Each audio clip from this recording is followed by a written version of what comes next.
What's that? You got Mark's signing signatures. Okay.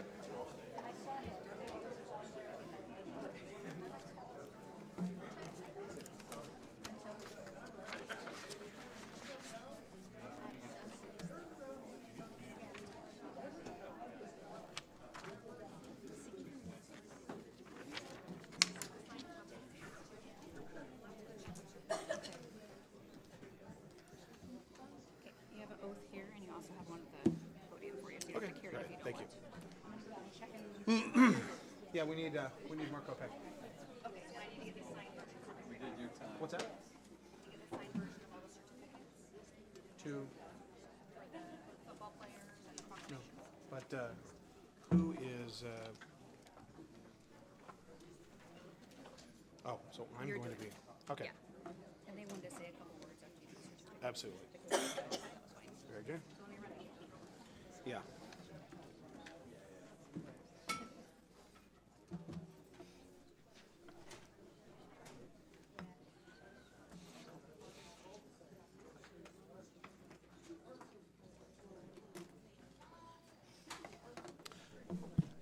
We'll get started in just a minute. We're just waiting for our council member.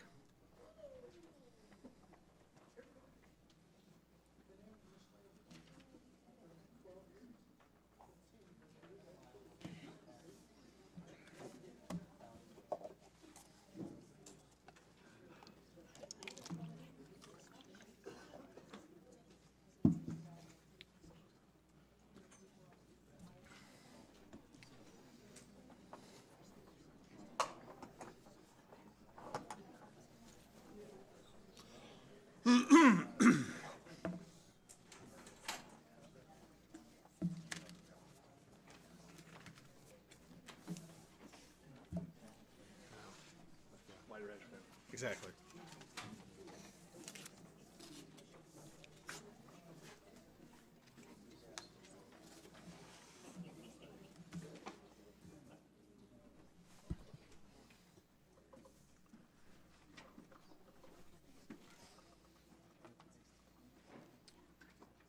Stephanie, do you have the certificates? What's? Okay, great. Well, good evening and welcome to the Federal Way City Council meeting for July 18th of 2017. Would you all please rise for the Pledge of Allegiance? I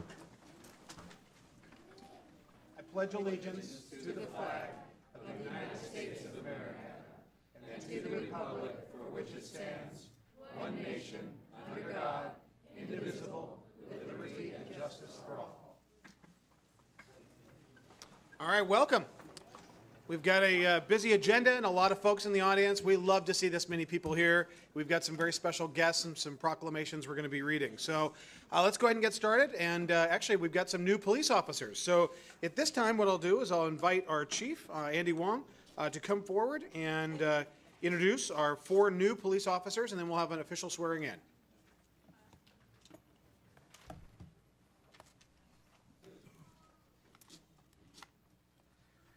Good evening, Mayor Farrell, Deputy Mayor Burbidge, and members of the council. It's my pleasure to introduce to you and to our citizens the newest members of the Federal Way Police Department, and the oath of office will be given by Mayor Farrell tonight. First, we have Officer Jay On. Officer On has been hired as a lateral police officer as of June 1st. Jay was raised in Federal Way and relocated to New Jersey with his family, tending to their family-owned jewelry store. Officer On previously served as a police officer for 2 years with the Camden, New Jersey Police Department. Jay's formerly studied music education and criminal justice, and he is fluent in Korean. And joining him tonight are his parents, Mr. and Mrs. On. If you could maybe raise your hand so we can acknowledge you. There's the dad.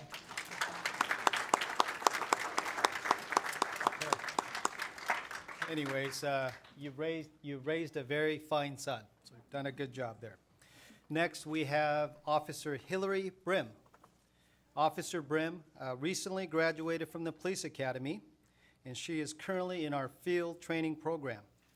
Hillary was raised in Bonnie Lake, and she took courses in the medical field, and she worked retail sales with T-Mobile field sales manager with 2020 Communications, and assistant manager with 4G Wireless. One of her customers talked to her about pursuing her dream of becoming a police officer, which brought her here to Federal Way. Officer Brim also has a 6-year-old son, Rowan. Next.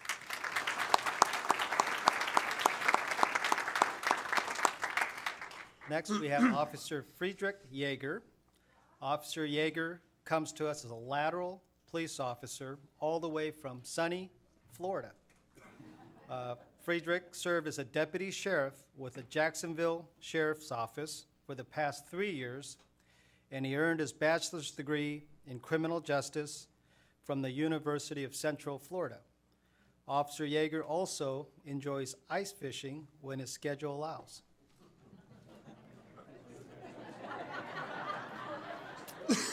Where do you go ice fishing in Florida? I haven't had a chance to talk to him about that yet. Okay, next we have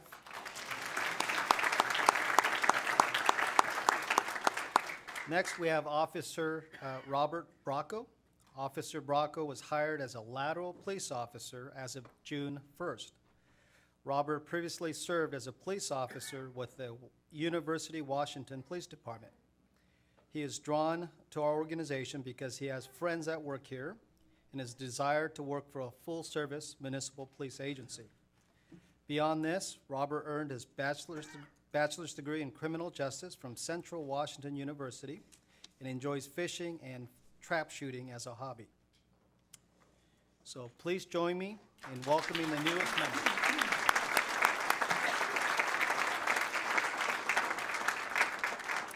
Gentlemen, if I could have you come over here, the mayor will administer the oath of office.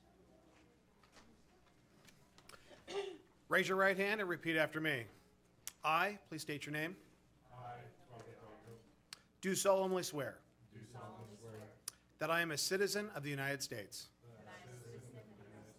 And the state of Washington. And that I will support the Constitution and laws of the United States. And the Constitution and laws of the state of Washington. And will, to the best of my judgment, skill and ability, truly and faithfully, diligently and impartially, perform the duties of police officer in and for the city of Federal Way, County of King, State of Washington. As such duties as prescribed by law. So help me God. Congratulations.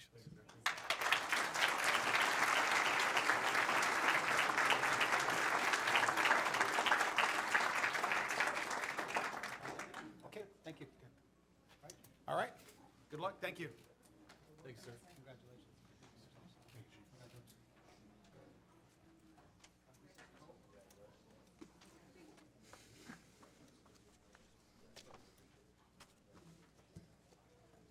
It's always great to see law enforcement careers begin here in front of the people that they represent. So I'm sure they're going to have great careers here in the city of Federal Way. So we thank them for their service. Okay, now we've got a very special presentation. Many of you who may not be with the Federal Way Hawks have seen the large crowd gathering in the back. We've got a very special audience today, a very special guest, and they are the Federal Way Hawks. They have actually gone on quite the winning spree, and something very important and special is occurring with this organization. It's youth football, and in recognition, I'll read an example of what the certificates say. But let's have all the players and coaches kind of come in this area where the podium is, and then I've got the certificates, and we'll call out the kids and the parents one by one. So as they're making their way over here, I just want to say that we're doing this recognition because the Federal Way Hawks junior football team, they have a career record of 57-0. Yeah.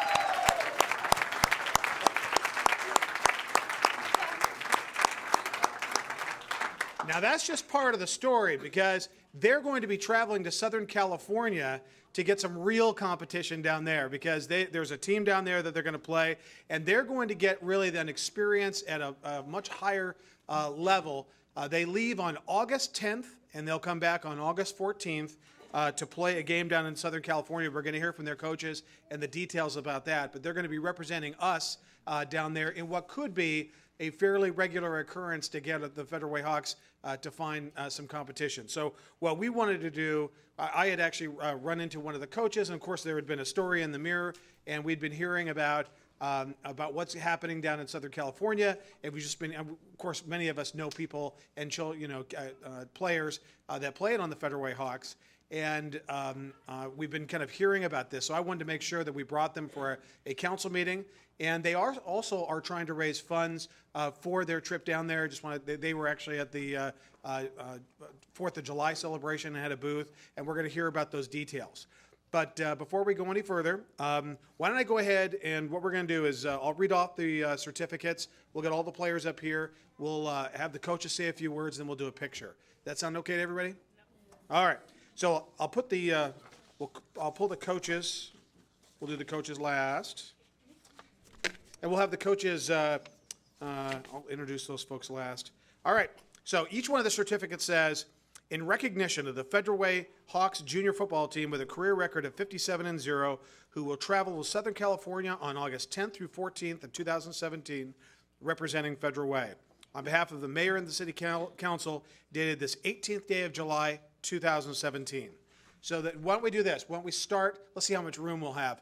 When I call your name, you don't have to run out or anything, but you could just kind of, I think, Kathy, cue the dramatic music. We forgot the smoke machine. Exactly.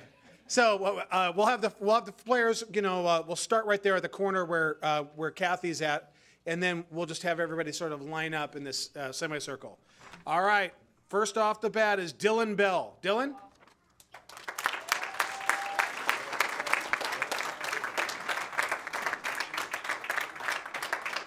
Cameron Oliver.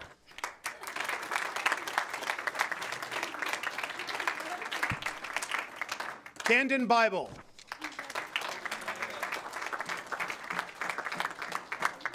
Cole Goodnow. Cole? There he is. We got a big boy there. Offensive tackle, University of Washington.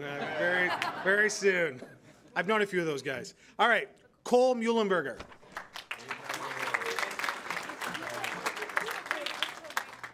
Damon Fafoya Iosefa. Damon?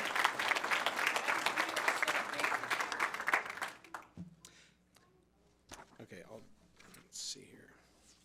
We've got some team moms and team managers. We'll do that with the coaches as well. Kyler Herwick.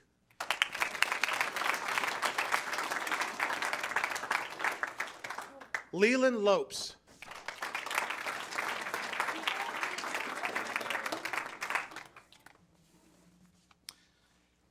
Kiamani Stevens.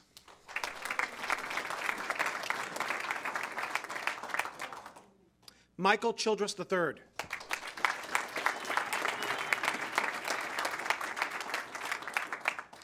Navarre Dixon.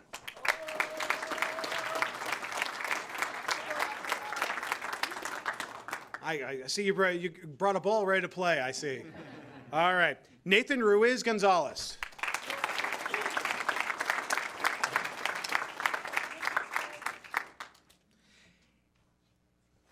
Antonio Lopez Jr.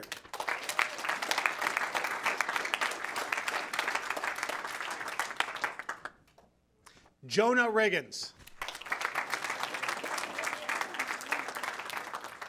Isadora Vaimaga Jr.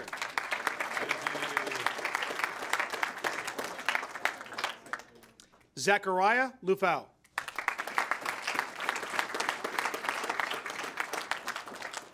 Nicholas Lataya Noga.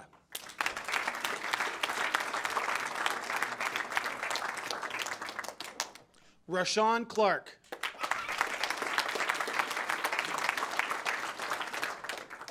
Isaiah Samala.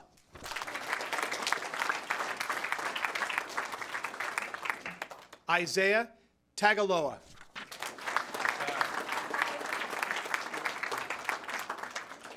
Troy Vagai.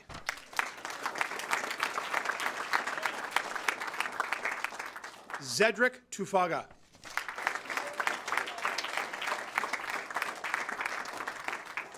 Tyler Jones.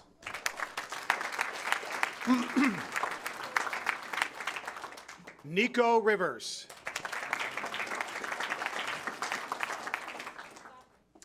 Ibrahim Sharif.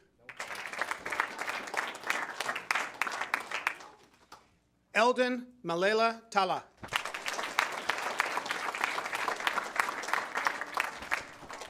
Ignatius Bishop.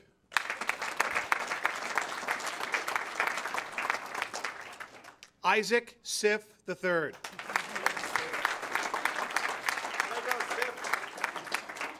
Now, Coach, I got two other players there with jerseys. Can you please announce them? Cole Barber. Cole Barber.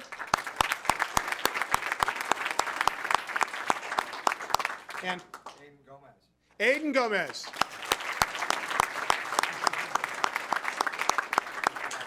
And Cole and Aiden, before you guys leave, we'll get you a certificate, all right? And we'll get it signed by everybody.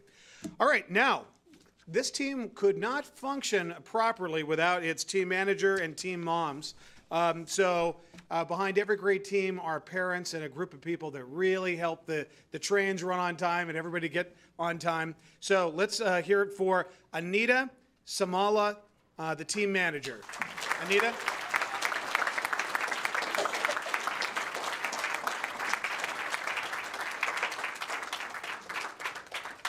As the man says on TV, come on down. All right. And now, team mom, Tiana Vagaya.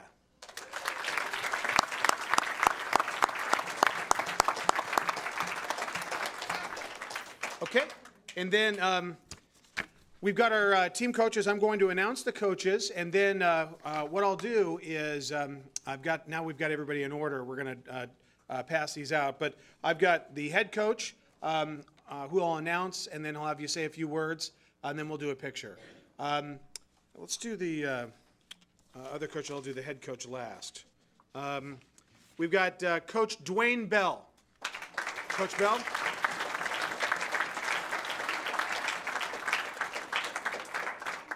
Coach Brian Warder.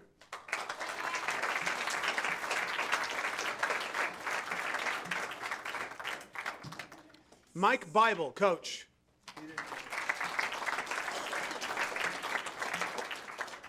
And Pat Samala, coach.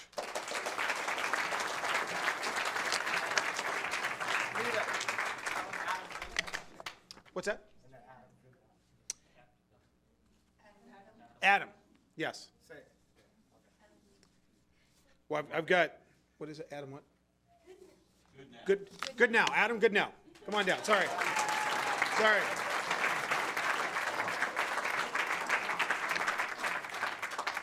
Sorry about that. Thank you very much. All right, Blaze Barber, head coach.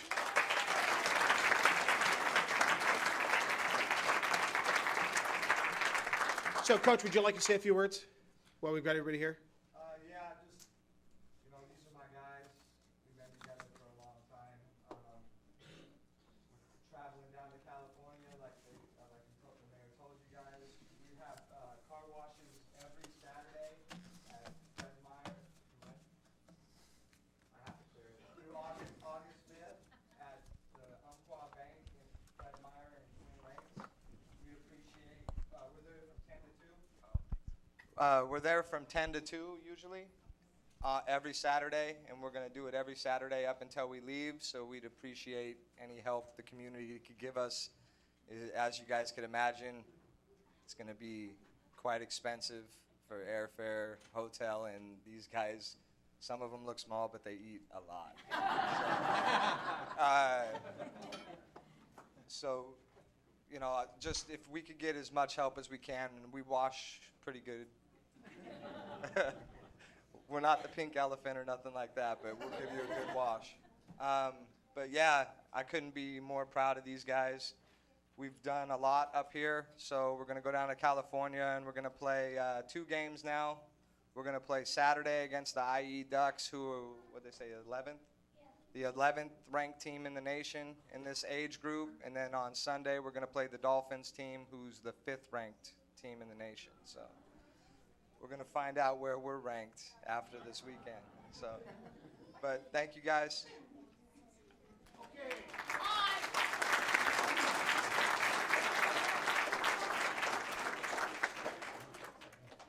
All right, so gentlemen, what we'll do is let's have you back up this way and then come in. We're going to do the certificates when we're all done. So, and you guys being on a knee, that's good. But we just got to scoot back this way, and we need you to kind of come in as much as you can. And council, let's all stand up, and then kind of come in the back right here. All right.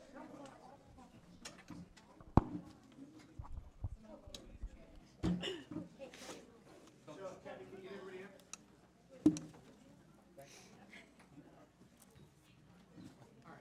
The air is different up here.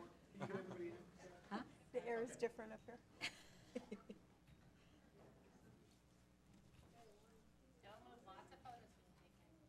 Don't move, just looks in the center.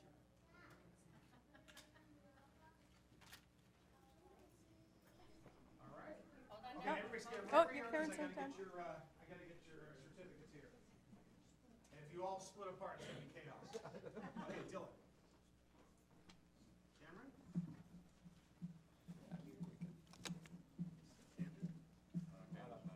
Oh, sorry. Yeah, there's going to be some that aren't here. All right. Okay, Damon? Kylie?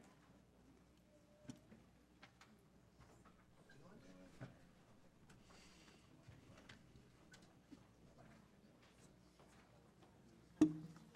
Actually, you guys tell me what your positions are when I hand you. So what position? Left. You were, and say it loud so everybody can hear. What position? Say it loud. What position? Left tackle. Hey, did I call it? I called it. Yes. Linebacker. You are? Linebacker. I like that. Okay. Antonio? What do you play?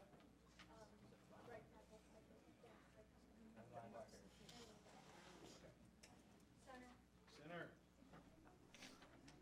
And I don't think these people in the back in here, so let's call it out here. We're gonna ask them what their positions are. Zachariah, what do you play? D-line. D-line. Nicholas? Middle linebacker. Oh. Rashawn? What do you play? Running back. Isaiah? Okay, there you go, Isaiah. What do you play? Isaiah? What do you play? Troy? Center? Center? I can't hear you out there. Oh, lineman. All right, Tyler. Lineman. Nico. Nico. Ibrahim. Okay. Eldon. Linebacker. All right. Ignatius. What do you play? Offensive lineman. Awesome. Isaac. All right. Young. Oh, that's right. Okay. And Anita. Okay. And I've got the coaches right here. That's right. Good. Okay. Lights. There you go, sir. Pat. Mike.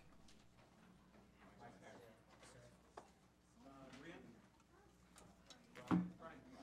Sorry. And Dwayne Bell. Okay. And, all right, so. That's right. Could you tell us, what's your position again? Corner. All right. You guys, let's give your Federal Hawks a big round of applause.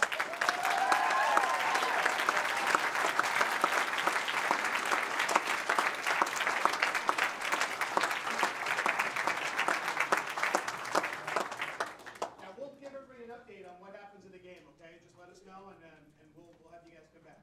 All right? Well, good luck. And then we'll-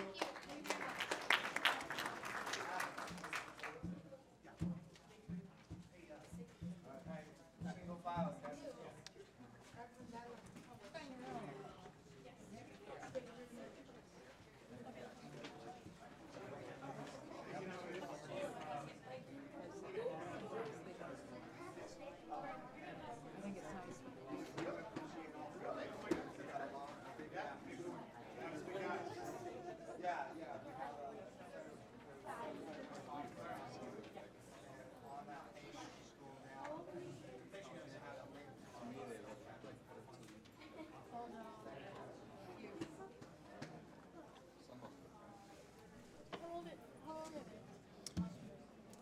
Sixth grade.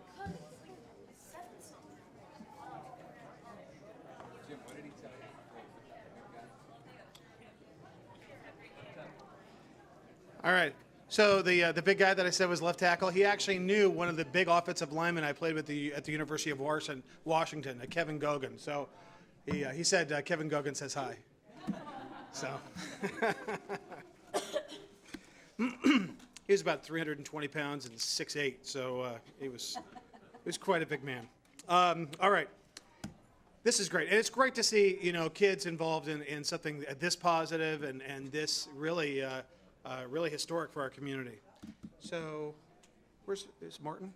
Yeah, he just had to excuse himself for a moment. Okay. All right. Let's see here. 1 second. Well, why don't we go ahead and get started? So the next item is the proclamation for the National Night Out, and we have Councilmember Kopang is going to. Councilmember Kopang. Thank you, Mayor. Before I read the proclamation, I'd like to invite Betty Taylor to come to the podium for the presentation of the proclamation for the National Night Out. Is Betty Taylor here?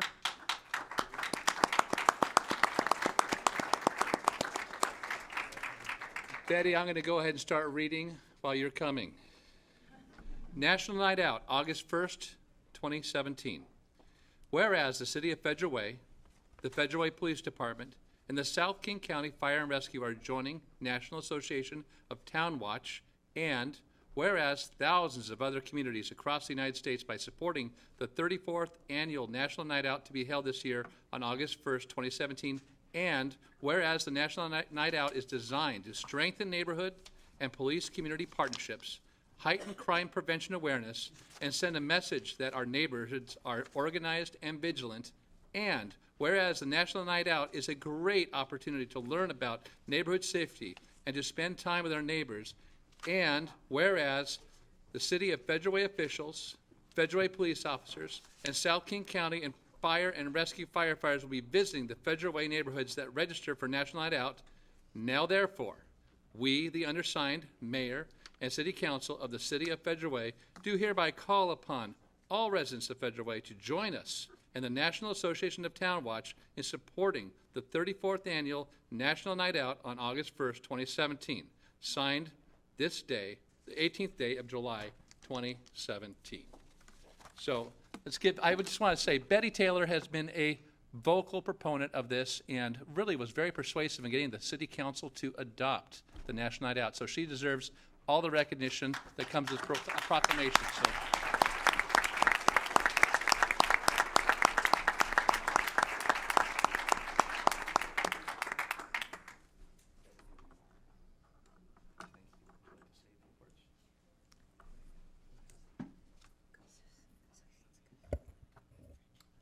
I count this as an honor and a privilege to be up here before the city council, to be before the citizens, and to even count it an honor to even have a team that we work together on this project together to put the night out at the new town square park, which is going to be a first for the City of Federal Way. So we know that we're going to have like events throughout the city, but it has been on our hearts, and many of us wanted it to be at a at a park, and I thank the mayor. I thank you, Jim Farrell, for giving me that. When Jim asked me to do something, I'ma do it. I'm gonna do it, okay? Don't be, I'm gonna do it, you know, because I count it an honor and a privilege, and it means so much to me. I love my city so well. So I knew that when I did it, I knew I needed a team. So I began to hunt for a team. And so the team members are Susan Honda, sits on the city council, Claire Wilson, Pastor Joe Bowman, and Jeremy from Joe's church. All three of us, four of us, five of us, we get together weekly and we talk about the strategies and solutions. What are we gonna do at the Town Square Park? What does the city wanna see? This is gonna be off the chain, off the hook. It's gonna be a big, big surprise. I'm thankful for the city's involvement. Thank you for the support. Thank the citizens for the support. It means so much so we can come and celebrate together National Night Out. This is gonna be so awesome. I'm just almost in tears. I don't wanna I don't wanna blurt out anything because I want you guys to be surprised. Thank you for this opportunity. Thank you for this proclamation. We as a team, thank you. Susan, would you like to say something? Oh, okay. Starts at 4 o'clock to well, 4 to 8, really. 4 to 8, but basically it's 3 to 9, but 4 to 8. Okay, 4 to 8. But you all, we're gonna have a good time. Would you like to say something? No? I'll just say the school district, the Fred bus will be there. We have entertainment from local families and children that really represent the diversity of our community. We have Scholar Voice. We have a children's choir, so we'll have entertainment. It's just a time to come together and enjoy each other and kind of figure out who Federal Way is. So we hope you'll join us. All right. Thank you very much.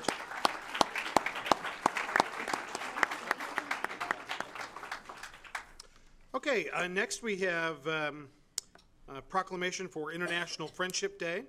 And I'd like to recognize the individuals that are here. Cheryl Hirsch, Shelley Pauls, Sherry, Shelley, Cheryl. If I say that fast 3 times, it could be a little difficult. But to do the International Friendship Day proclamation, we've got And Nick Wilson. Nick Wilson, of course. Yes. Nick Wilson. We wouldn't have International Friendship Day here if it wasn't for Nick Wilson. So with that, I will turn it over to Councilmember Honda. Thank you. International Friendship Day, August 6th, 2017. Whereas International Friendship Day is a meaningful holiday to be observed in accordance with the culture, circumstances, and customs of our local, regional, and national communities, including through education and public awareness raising activities. And whereas International Friendship Day helps people in recovery, including those facing tragic thoughts of suicide, to heal and help one another. And whereas International Friendship Day promotes the happiness and health of our Federal Way community. And whereas Federal Way and nearby residents Nick Wilson, Sherry Edwards, Cheryl Hurst, and Shelley Pauls have promoted the importance of this day by showing a true and meaningful example of what it is to be a friend. And whereas Federal Way will be celebrating its 2nd annual International Friendship Day on August 6th, 2017, from 1 to 3 in Town Square Park, with the Splash Park basketball games, music, special treats, and meeting new friends. Now therefore, we, the undersigned mayor and city council of the city of Federal Way, do hereby proclaim August 6th, 2017 as International Friendship Day, and encourage everyone in our community to come to Town Square Park to reach out to their friends and even to make a new friend or two. Thanks, Nick. All right.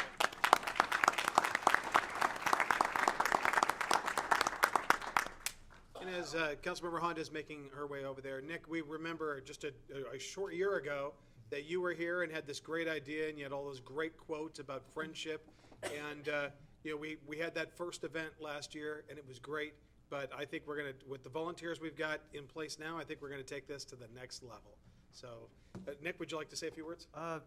Yeah, I actually do. First, I want to say thanks again for the proclamation. I want to say thanks for helping out, getting like the reserved parking and stuff like that, and the time. I also want to say, Shelly, yeah, that is a tongue twister. What else was there? I also No, I'm very blessed, actually. I'm very, very super blessed. You know, it feels like the world is becoming more of a dangerous place in a way. You know, and it's a big blessing, you know, if anybody gets to live, be a grandpa or grandma, and, you know, with all the bad things going on and stuff.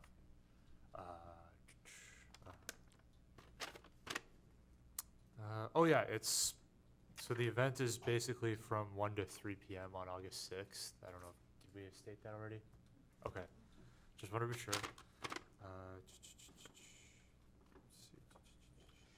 Nick, did we get the music squared away? We're gonna have I know that Shelley was working on having music there. Oh, Sure. We're having if anybody knows any type, and we're actually really looking for a culturally, interesting band. So if anybody has a band, that's where we still have a little bit of an issue. Everything else is pretty much taken care of. But it's interesting enough, I guess, we started a month and a half ago, and everybody was booked, so. Oh, another thing, if you guys can't make it, definitely would like everybody to come, and we can give you guys flyers as well. If you can't make it, just tip advice, just remember it's a day also to actually just check in with your friends and say hello, basically, and how's life been, especially after a year's worth. So that's just a friendly reminder. So everybody's had a good year. Thanks, Nick. Thank you, Cheryl. And Sherry Edwards is involved in that. She couldn't make it tonight. Okay, we've got an update on the Federal Way Day Center. Update and report from our Community Services Manager, Jeff Watson. Good evening, Mr. Mayor, Deputy Mayor, members of the council. I'm pleased to give you a status report on the activities of the Day Center. Just to remind you, the Day Center opened in early December of 2016, and so even as of tonight, it's been open actually less than 9 months, but it's already had a number of successes that I think the city can be pleased and proud of. The Day Center is being operated by Catholic Community Services. By most measures, the center has exceeded the estimates for services for their clients, and I've provided a memo that I believe you have in front of you just to highlight a handful of some of the numbers. The number of Federal Way residents that were expected to be served in the first 2 quarters of 2017 were 50. They have actually served nearly 400. The number of visits to the Day Center, which is duplicated visits, they estimated about 2,400 people would visit in the first 2 quarters, and it's nearly 4,900 is what they have experienced. The number of persons that are permanently housed that have come through the Day Center, they had expected to be able to house 12. They have housed 9 in the first 2 quarters. About 2/3 of the clients they serve are men, about 1/3 are women. They have been able to assist 5 clients into employment, 2 into school programs, 3, into long-term treatment programs, and 6 into permanent housing. Because the housing is such an important part of working with the homeless and working to get them housed, I'd like to share with you a couple of very brief stories for folks that the Day Center was able to house. The first one about Mark and Sue. The Federal Way Day Center met Mark, 55-year-old Mark, and 54-year-old Sue when they came seeking help, any help that's available. They'd been homeless since March 1st, 2016. For a while, they were able to stay with different relatives and then in motels. Then finally, after the money ran out, they wound up in their car. Both were unemployed and searching for employment. With the help of the Federal Way Day Center and Catholic Community Services, they both found employment, and in June 2017, they were able to move into their own apartment. Mary is a 38-year-old woman who speaks limited English. She came to the Federal Way Day Center looking for assistance. Mary has a 14-year-old daughter who is currently receiving mental health treatment and 12-year-old and 4-year-old sons, both of whom are autistic. She became homeless at the end of February 2017 after leaving an abusive relationship with the father of her children. When she first left the relationship, she borrowed money from relatives to help her pay rent, but eventually she could not borrow anymore and had to leave her apartment. In June of 2017, with the help of the day center, she was able to find part-time employment and was able to move into an apartment that she could afford. So I think those are examples of not just the housing help, but the other kinds of help that people are receiving at the day center. The employment part is very important. One of the things that was a concern with the day center and its location, a concern on the part of the neighbors, was what might happen outside in and around the day center. Trash was a concern. And I'm very pleased to report to you that Catholic Community Service has really been working hard to reach out and stay in touch with the neighbors, the businesses that are in that area, and build and maintain a relationship with them. One of the things that they're doing with regard to the issue of trash, for instance, is they walk the area 3 times a day to pick up the trash. Clients have been told that they can't receive services if they brought carts and things that might potentially have trash with it. The day center staff will go out and stop people who are not clients from pulling up and dumping trash. Even clients are helping the community services, the Catholic Community Services staff to help pick up trash. So they've developed a certain level of ownership for that in a very positive way. And that's reflective of a certain level of community and ownership that the clients have developed, again, in a very positive way for the day center and their participation and receiving services and being able to find a place that is going to be warm in the winter, as well as offers them a community with others. So with that, I'm happy to answer any questions that you may have at this time. Council, are there any questions? Councilmember Copang.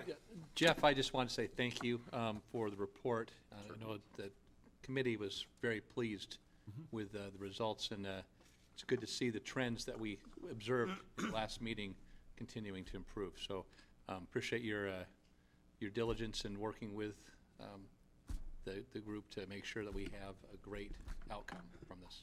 Thank you. All right. Thank you. Oh, Councilmember Sosky. Yes, thanks, Mayor Farrell. Yeah, Jeff, thanks for the presentation. Could you do 2 things quickly? Describe what services are being provided in general terms, and what There's a variety of services that are provided. The day center is about 2,500 square feet. They have washers and dryers. They have a couple of washers and dryers, and they have showers. So that was an important part of the day center, was to be able to provide services where people could get a shower, could wash their clothes, and that's something that, I think that many people who've taken advantage of that have commented to Catholic Community Services staff about how much better it makes them feel when they can do that. One of the things that they can do is they can come in and food is not prepared for them, but they can bring food in, and there is food available for them to prepare. And so there's that opportunity to get a meal, to make a meal.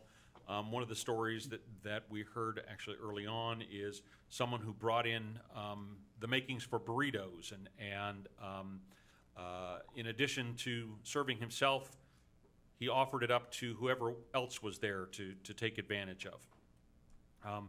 They also have the opportunity to connect to other service providers, such as the Multi-Service Center, Public Health, Health Point, others like that. They come to the day center on a kind of staggered schedule to be there for folks and to provide outreach. There's case management available. There are computers so that folks can look for employment and do resumes and that kind of thing. So those are examples of some of the services that are available there. Okay, and the second part, thank you for that. The second part is, what is the city's level of involvement, or what has it been, or what is it currently? Well, if by involvement you mean financial, the city has provided funding for them. Can we do 50,000? About $100,000 to get started. There was also money that came through the city from the state, also $100,000. In addition to the funds provided by the city, there's been a tremendous amount of fundraising by the coalition, the group that really came forward and worked to get the day center and make it a reality. So they're doing that. In terms of other involvement, you know, the city is working in cooperation and in communication with Catholic Community Services to be aware of what's going on and to be sure that they are in fact you know, keeping the promises that they've made, et cetera. So we are, you know, we've got a great partnership with Catholic Community Services really across the spectrum, and this is one part of that. Great, thank you for that detailed explanation, Jeff. Thanks. Councilmember Duclos? Yeah, I just want to, what population uses the day center? I beg your pardon? Males, females? Oh, children? it's about 2/3 male and 1/3 female. What about children? They really are focused on serving single adults. Single adults? Okay, thank you. All right. Thank you, Jeff. Thank you. Good work. It's a very, you know, it's up and operational now, but that was really an idea that just really kind of came out back in November of 2014, where a number of the Sound Alliance, a number of faith-based group and other groups throughout the community really came together, and this council also came together to raise that money to help to get this started, to give people that hand up to get out of the woods and to get really reverse that downward cycle. So it's very important, and it's great to see it's up and running. All right, next we've got Mayor's Emerging Issues and Report. So Performing Arts and Event Center Project Completion Report. We've got the picture of the Performing Arts and Event Center in Town Square Park right in front of it. And I'm happy to report that we are just about, well, actually I don't want to steal your thunder, EJ. This is your report. Good evening, Mayor, Deputy Mayor, members of council. So I'm here tonight to give you a update on the construction, and as the mayor said, it's a good update. So this is the inside of the theater. As you can see, there's plastic up on the top, but it's largely completed, and actually that plastic's gone now. So project overview, you know, the good news that we've been talking about is capital construction on the building is complete. We are built. And we are, at this point, we're completing the punch list and startup work. There's a lot of technical equipment out there that gets started out. But the capital construction, the large milestone, we're there. We're ahead of schedule. So we're completing commissioning work. I'll get into that in a second on what exactly that is. And then there's a fair amount of documentation that occurs after construction is completed on a project like this. So here's just a couple of them. It's that LEED certification, training, project documentation. That includes like warranty information and things like that, and the actual administrative closeout. But the good news is that it's completed both on time and on budget. So that's a great milestone.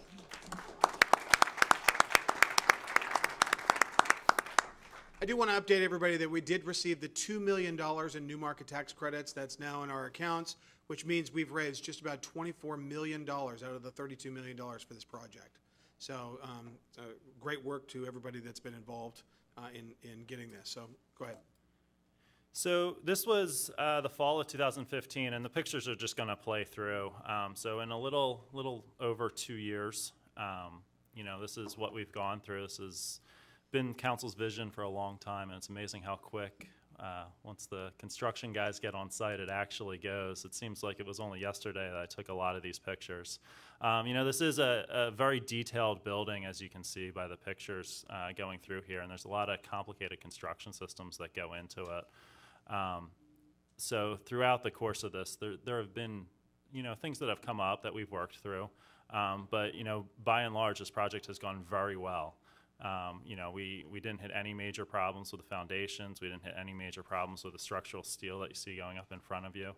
The building top out went well. The Town Square Park got completed down below it. And then you see that's the area in the offices that you're right there. We had the beam raising ceremony. That was last summer. So less than a year ago, this is what this building looked like. You know, big transformation in the course of 12 months. So these are all the inside of the theater, again, about 11 months ago now. Miles of underground plumbing and electrical work. The outside of the building you'll start seeing taking shape. The parking lots are taking shape. Floors are going in. A day the finance director checked up on me. The inside of the building's catching up here. So this is about Christmas time. So, we're progressing through. You can see finishes are starting to go in. The stage is going in. This is early spring, paint on the inside. Again, the glass is in. We're starting to get into more of those finished systems. This is back inside the theater, and, we're going in with the bathrooms. This is the start of the kitchen area, dressing rooms, outside of the building. The bathrooms don't look like that anymore. But, by and large, like I said, this project has gone very well. So I'm happy to be presenting this to you. So, and as we wrap up the pictures in the next couple seconds, you'll see the building is, the finishes are going on, the paint's drying, and we're really getting ready for a grand opening. So that's the exterior siding system, the rigging system's going in, carpets are going in here. Parking lot's paved.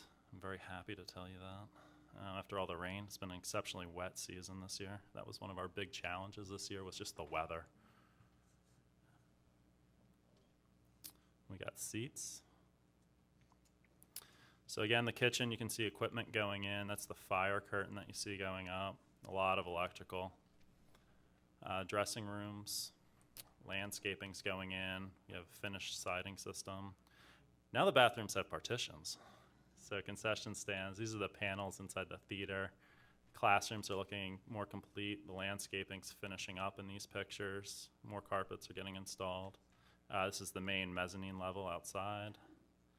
Kitchen equipment. The lighting system works inside the theater.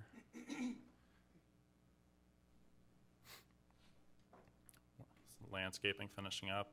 And so this is the inside of the theater as of the end of last week. So just to, in general terms, not related to this project for a second, just to kind of give you an idea of how this project finished out and where we stood at the end. It's a CMAA R&D committee, which is a committee through the University of Southern California. They put together a report for basically the government and school sectors of construction in April 2006 originally, and then it was updated in 2014. And what they were looking at was responsible spending of tax money. And what they were trying to determine is what is a average change order amount associated with a construction project, and where is that maximum tolerance. So what they came up with was 6.2 for an average and 28.9 for a maximum. I'm very happy to tell you we're nowhere near either of them. NSPE, which is the National Society of Professional Engineers, did something similar in July 2016. So they broke it down, instead of by construction type, they broke it down by building segment. So theirs was actually for large buildings, which is what we classify as, which is 15 to about 50 million. And they recommend budgeting 10 to 15% of your construction value. So for our project, the city budgeted 7%. So where did we come in at the end of the day? So at the end of the day, we were at 3.2% of the original contract. So that, again, is a huge success story. And just to take that one step further, so the key changes, and there's changes that come up on every construction project, and it's everything from soils to, you get up there and you start building something and something doesn't fit together, whatever the case may be. But the key changes with this project, of the 5 of them, 4 of them didn't really have anything directly to do with construction. So the first one was at the city's request, at council's direction, we added provisions for a future generator on the site. We added provisions for solar on the roof. We ran conduit through the building and calculated point loads on the roof. The increase in tax rate for ST3, this is one of those ones none of us could have forecast when this budget was put together, but like it or not, this project was subject to that for basically the last 5 to 6 months of construction. The one that was related to construction, again, there was very little foresight that could have been done, but was over-excavation of bad native soils. That's something that routinely comes up, especially with redevelopment. It did on this site to the tune of about $25,000, and quite frankly, that's really the only thing in that 3.2% that is caused by this. We also had to install, or we did install, hearing loops in the classrooms. So if you take out everything other than the last two, so if you take out the hearing loops and the excavation, our actual number was about 2.5%. So not only was it that way under half, you know, we were even below that. And these changes were, again, driven by the city. So on top of that, so that's purely related to construction. So prior to construction, council prepared and authorized a budget of just under $33 million for the entire project, including design and everything. After that was done, before construction started, at the direction of council, the kitchen was upgraded to a culinary kitchen. That cost about $754,000. The building design modification for the Culinary Institute as part of the new market tax credits was about $86,000. The orchestra lift was about $203,000, and the upgraded hearing loops to switch from the system that's in this building, which is a passive system, to an active system, was about $45,000. You know, I'm also happy to stand here and tell you that all of this work was done within the confines of the original budget. There was never a request to increase the budget. So that's, again, a huge success story that we managed to get all of this work done without coming back to council and saying, hey, we can do this, but. So again, because I like that slide. So it is on time and on budget.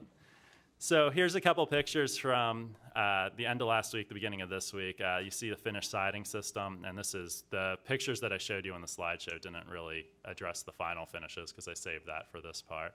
But you can see the dressing room lights are on, mirrors are in, it's ready for performers. It's kind of hard to see on the screen, but if you look closely, you can see the ice bin is full on the ice maker in the kitchen.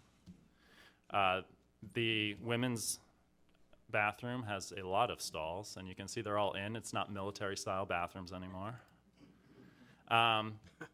You can't hear the air conditioner, obviously, from the picture, but the air conditioner's working. If you go out on the roof, you'll hear that nice humming sound. And this one, so this is active construction, but what I'll point out to you is this is not the contractor. This is our construction. So council authorized the orchestra shell at the February council meeting, I believe. And what you're seeing on the stage is the actual orchestra shell. They're putting that together and installing that this week. So this is part of the city's fit-out project or process to get the building open. So that's, again, a great milestone that the city is in there doing the work at this point. And we have staff that are in the building. So there's staff over there working now. And then there's more staff offices. You can see that office is well-loved already. And then, again, the theater, so you can see kind of a different angle, but you can see all the bamboo panels are done, the aisles in there, the seats are in. So project closeout, I said I'd hit on this at the beginning. So the contractor is finishing punch list as part of the break-in process for the building. You know, we go in there, we start using things, and we find out, hey, we want something tuned a little different, we want something adjusted. That's all part of what's going on right now. And, you know, that also ties back to the building department's inspections and code compliance and everybody else. So those punch list items are still ongoing, as well as testing of the facility. That's part of what you're seeing on that stage there for the orchestra show. City fit out, you saw a couple pictures of that. That's in process. And then the grand opening. So next steps as far as the contract goes. So LEED certification. So there's a couple different components to that. The construction portion of this is complete. However, there's two requirements that cannot be completed yet. One is we have to be in the building for 60 days, and then the LEED group comes back out, walks through the building, kind of does, I'll call it an audit. That's not the official name of it. But they walk through the building and make sure we actually did everything we said we're going to do. That can't happen for 60 days, so that part's not done. The other piece of it is, as part of the LEED system certification, they look at the heating system as one of the big things. So they got to look at both the air conditioning system, which they do now and have done, but they also have to look at the heating system. Obviously, it's the middle of the summer. That can't really happen right now. So that'll happen in October, November, depending on what the weather brings us. So complete building cycling through seasons. Kind of along the same lines, as part of our contract, we have responsibilities for the heating contractor to come back when the heating system turns on and tune the heating system. So that will still occur as the weather starts to get colder. And that's just part of the normal process. And then this is the one that takes a fair amount of time. So the waiver of liens through the state process for large capital projects, and council's probably familiar with this from project acceptance related to public works projects. We go through a process where the contractor says we're complete with construction, and then the state has a waiting period for subcontractors to be able to file liens. And there's a holding period on that time before we can actually authorize release of retainage. So, and then administrative closeout a project. This is more like warranties and getting, the warranty information transferred to the city. This is basically administrative. And then once all of those bullet points have been addressed, we'll be back at council at some point, hopefully the end of the year, beginning of next year, because obviously we got to wait for the heating systems, for project final acceptance and the release of retainage. So that still has a little whiles to go. We're done with construction, and this is really just the administrative part at this point. So with that, That's great. I spoke a lot. I'm done. Okay.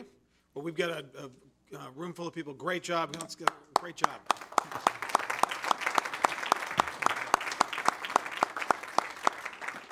Let's go ahead and have Theresa, Yvonne come up and talk about what happens next. Good job, EJ.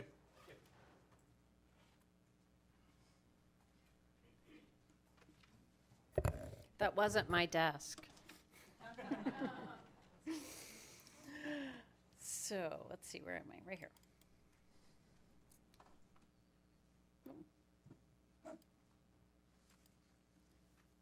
So very briefly, if you haven't picked up a postcard that's back here, I want to invite all of you to come to the ribbon cutting and community open day on Saturday, August 19th at 11 a.m. We'll have the ribbon cutting, and then we will be open all day from 11:30 to 5 p.m. As you can see, this is the peeling back into the actual facility. So everyone will be able to come in. We'll have ribbon cutting, and we'll have tours all day. We'll have the community groups on the stage. So Federal Way Chorale, Federal Way Symphony, Harmony Kings, Jet Cities, Tacoma City Ballet, Korean dancers, and then we will close out with a local Steinway artist, James Jelassic, playing the piano.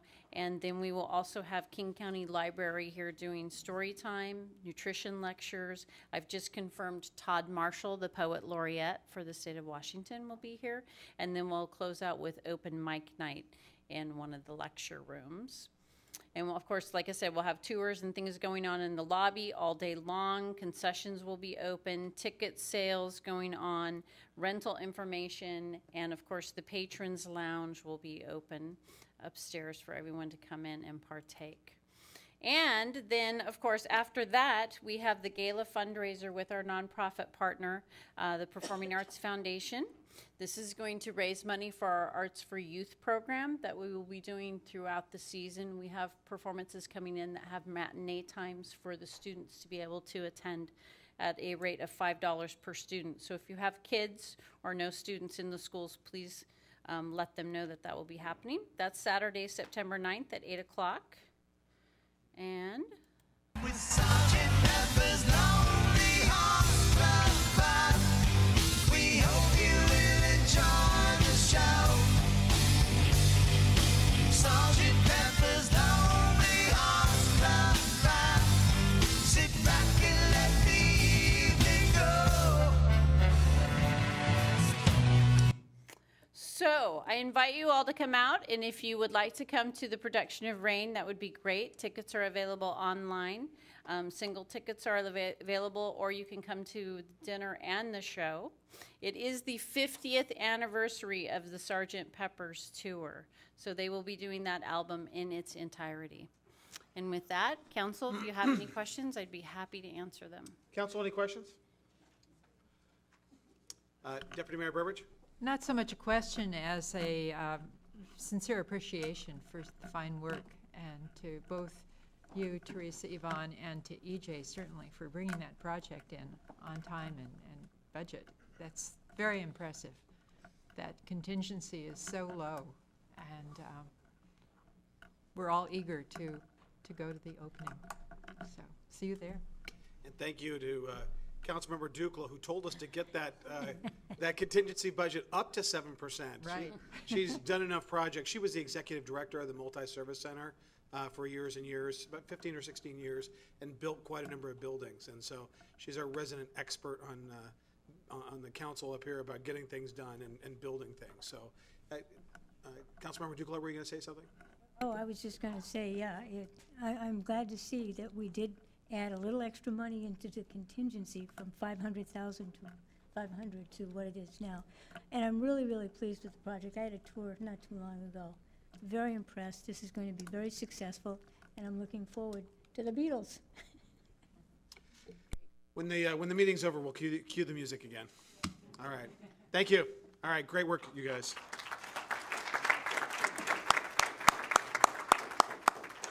Okay, we've talked about National Night Out, but Chief Wong, would you please come on up and just tell us just a little bit about what's going to happen on August 1st? Okay, so good evening again.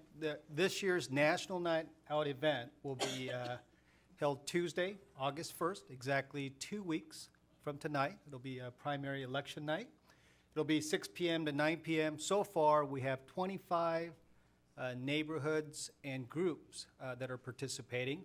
On a typical year, we'll have between 30 and 35. So if there are individuals, neighborhoods, or groups that'd like to organize a National Night Out event, our contact person for the police department is Lindsay Spray. And this is a great opportunity for the police department, South King Fire and Rescue, to partner with our citizens and to build trust with our citizens and with our communities.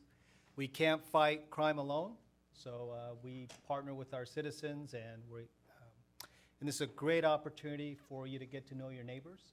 And typically, it's potluck style. People bring food, share, get to know their neighbors, and you'll get a visit from the police department. If you're lucky enough, the mayor and I will come visit you at your neighborhood, and the fire department will come by as well. So I guess the good popular thing to say tonight is that we're going to be on time with this event and on budget.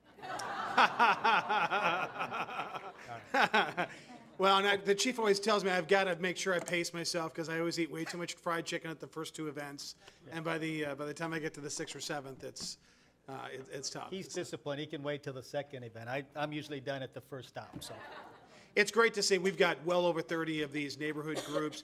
And Betty had been talking for years and years about that top picture right there. We actually had Betty come with the chief and I as we drove around and went to about 7 different locations just so she'd get an idea of the model that we are approaching. Some cities have one central location, and Betty felt strongly, and several people in the community felt strongly that we needed a central location, but it's fun to get out there and watch the neighborhood. So we're doing a little bit of a hybrid, and that's what we're going to have Town Square Park, but we're going to have all these other areas as well. So anyway, thank you, Chief. Appreciate it. Thank you. Okay, then we've got now, normally that would be our council meeting on August 1st. To accommodate National Night Out and make sure that we did that, we've moved the council meeting to the second Tuesday of that month. And remember, in August, we do not have we don't have a second council meeting in August to allow for council members and staff to be able to take vacation with their families.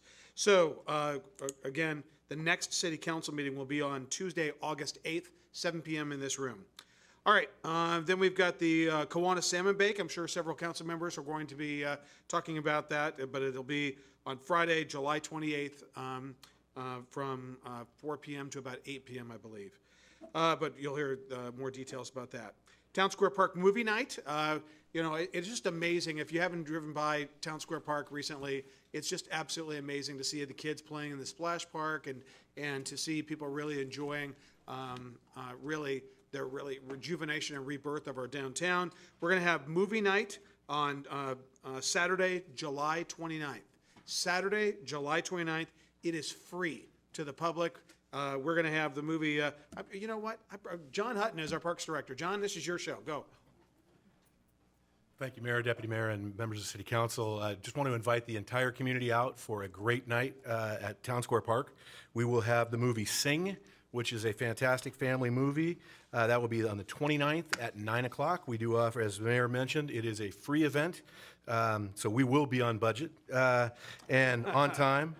We also have free popcorn for you, and want to thank our generous sponsor, Woodstone Credit Union, who's also providing other goodies and snacks for the kids. So should be a great event. We're looking very forward to seeing the entire community there. We've had large crowds, been wildly successful, and we look forward to this one. How big is the screen again? It's 40-foot screen and an excellent sound system. So no matter wherever you sit in the park, you're going to have a great view. It's really All right. fun. Sounds good. Thank you, John. Thank you. Okay. All right. Now, most important part of the evening, citizen comment. Is Nick Wilson still here? Nick, I've got a comment here for National Friendship Day. Did you want to talk again? Come on down, brother. Then we've got, while he's making his way down here, we've got Robert Coleman, Lauren Neighbors, and then Lori Sechrist for 5 minutes. Doug Osby,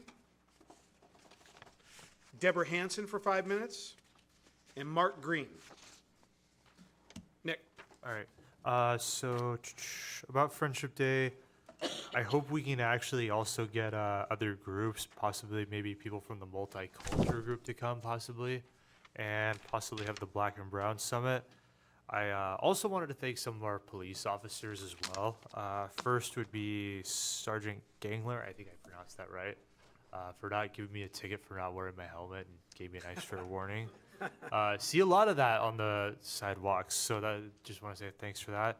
I also want to thank Officer King Pong, I believe. Yeah, King Pong, I think that's how you say it, for basically giving a guy a ticket who was being passive-aggressive on the road for a right-hand turn, and he didn't yield for me, so I ended up smacking him with my tire, basically. So he got a ticket for that, so thank you for that, by the way. I also want to thank one of the officers who came by actually on my neighborhood when it was a heavy rainy day or evening. I can't remember which time it was, but I know it was raining. And there was a couple brawling in the middle of the road, basically. And everybody was just like passing by with their cars, not doing anything. And, glad for the police to respond to that. And, nobody wants to hear somebody getting hit, possibly doing that sort of violence on the road. And I'll wait till next time. But outside of that, I just want to thank our police department for taking some of those actions. So thank you. Thanks, Nick. Yeah. Okay, Robert Coleman. Mr. Mayor, Deputy Mayor, council members, thank you. My name's Robert. I live in Regency Woods, and I'd like to express some concerns about the impact of the high-density housing projects that are going up.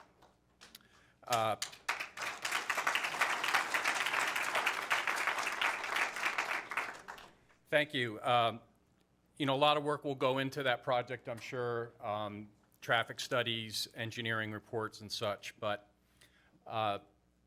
376th Street comes off of one major freeway already, 161st.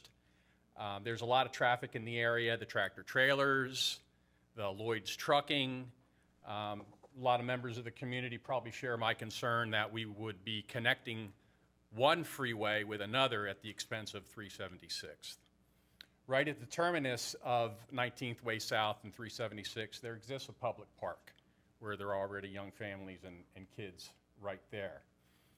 I don't believe that any traffic mitigation study would support the need to route emergency traffic through there because East Pierce already has access on Milton Way. South King Fire can already come across 360th into Milton Way.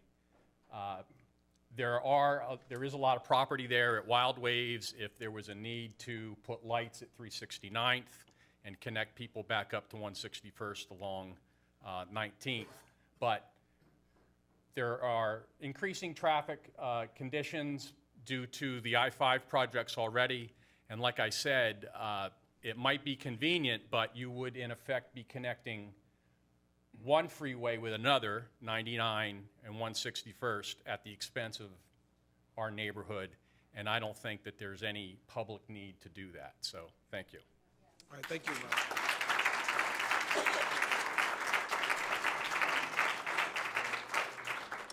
Thanks, Robert. Lauren Neighbors. And then Lori Seacrest. Good evening. I'm Lauren Neighbors. I'm with this guy here. I don't know him, and I'm going to get to know him. I have a property that's also in the same area. I'm actually outside Regency Woods. I have a 5-acre parcel. I actually have lived in Regency Woods for 24 years. I just sold my house a month ago. I had one of the 1-acre parcels that was in Regency Woods, Brittany Lane, and I know the history of this area. Those 1-acre parcels were put there as a buffer from the freeway and from the area that we're discussing here. I've kind of reviewed this. I don't know if the council members and the planning commission have really looked at it, but I got 3 letters in the mail for about 7 properties. The one right next to me I didn't get a letter on. I just happened to see the sign. And then I started reviewing it, and I took one of the maps, and I took a yellow marker, and I started marking it. Now, this chunk of property that I'm talking about is about 55 acres. It's a piece of property that's south of Wild Waves, goes down to the city limits, and then it's Brittany Lane, Regency Woods on the east, and I-5 on the west. There's about 55 acres there. 19 homeowners are in that area. About half that property is up for rezoning. 3 different rezoning categories. Half of the properties aren't even in it, so we're going to stay at 35,000 square foot minimum properties, and the others are going down to 7,200, 5,000, and neighborhood business. There is no business that should be in this area at all. It's just ridiculous. I have 5 acres. I'm going to have a parcel right next to me that's going to have 5,000 square foot lots on it. That's ridiculous. What's going to happen to this area if this proceeds? There's obviously something going on because there's a chunk that's close together. There's got to be some developer. Is there a developer here that's putting this together? Sure seems like it because there's a chunk of property together that's somebody's trying to pull together. If you look at it in entirety, in aggregate, somebody needs to really review that. The real issues are what is going on with utilities. Does that mean I'm in trouble? 30 seconds. No trouble, Lauren. You got 30 seconds. I need more than 30 seconds. Utilities, there's no sewer in this area. Everybody's on septic. What's going on with water? What's going on with roads? The other gentleman talked about the road. That's a windy road, and there's been accidents all over that road. Trees that are buffering us from the freeway and the airplane noise. There's just a lot of concerns going on in this area right now. And I guess I'll summarize since I'm out of town. I'm definitely opposed to this. Certainly, we should not have spot zoning. This looks like what's going on. Look at the map, what properties are in, what properties are out. Somebody should come and talk to me. I'm part of this group too. So hopefully the council and planning commission, whoever's involved, can do that and use some level-headedness here. Will do, Lauren. What we're going to do, as soon as everybody gets done with their comments on this, we've got an agenda item later on, but I'm going to have our community development director, Brian Davis, give us sort of a brief synopsis of what the status and where we're going with this, and then we've got the presentation a little bit later. I'd like to thank everybody that's here for that. Keep coming. Hear, hear.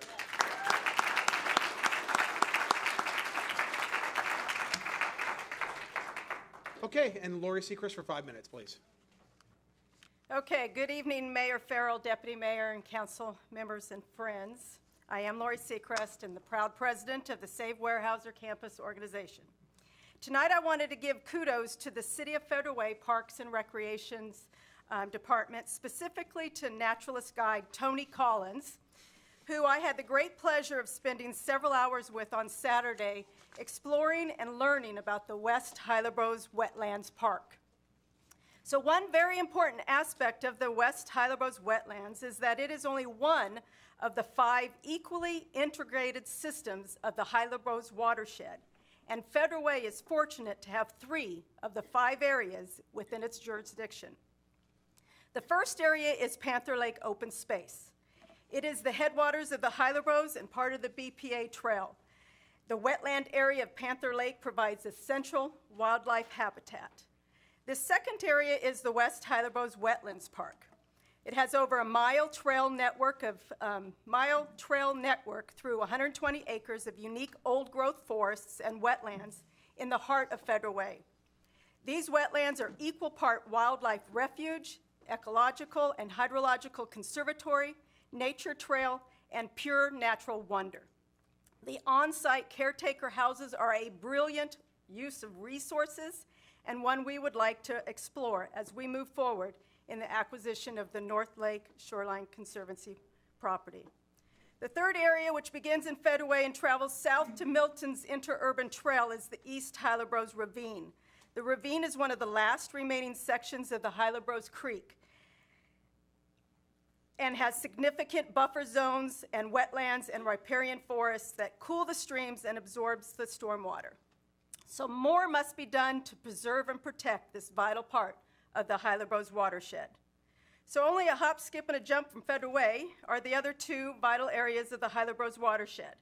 The Fife Nature Area. The city of Fife acquired this 15-acre site along Hylebos Creek through county and federal grants and is an ongoing habitat restoration project.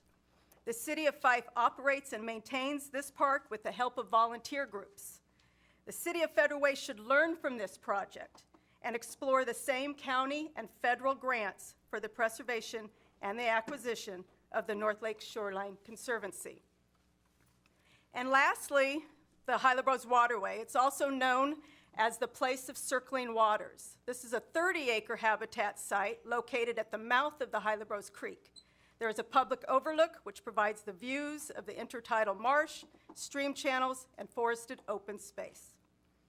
So, many members of the Save Weyerhaeuser campus have spoken about the importance of the Hylebos watershed and the fact that the former Weyerhaeuser campus and the North Lake plays a vital part of this system as it flows directly into the East Hylebos Creek.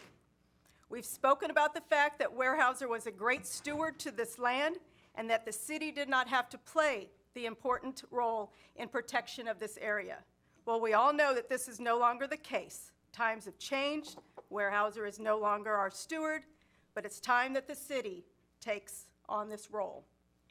Tonight, I'm asking that the city expand what it's already been done to protect the Hylebos watershed with its Panther Lake open space and West Hylebos Wetlands Park.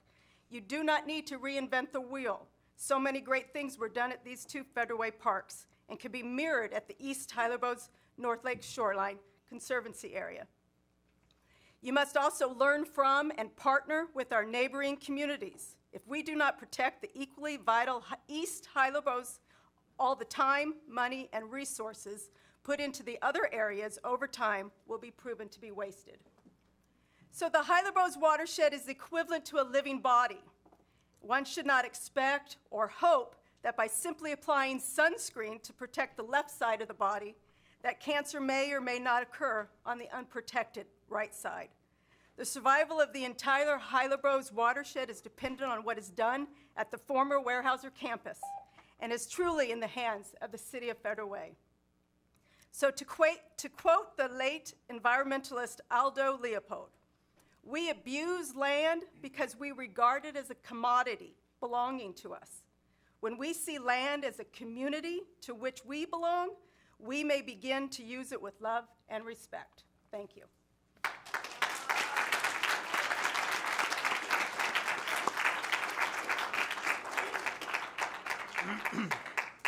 Well said, Lori. Thank you. Doug Osby. And then Deborah Hanson. And Deborah will be 5 minutes. Sir? Yeah, I'd just like to comment on the, first of all, I ride a motorcycle, and when I stop at a light, I look around at all the cars.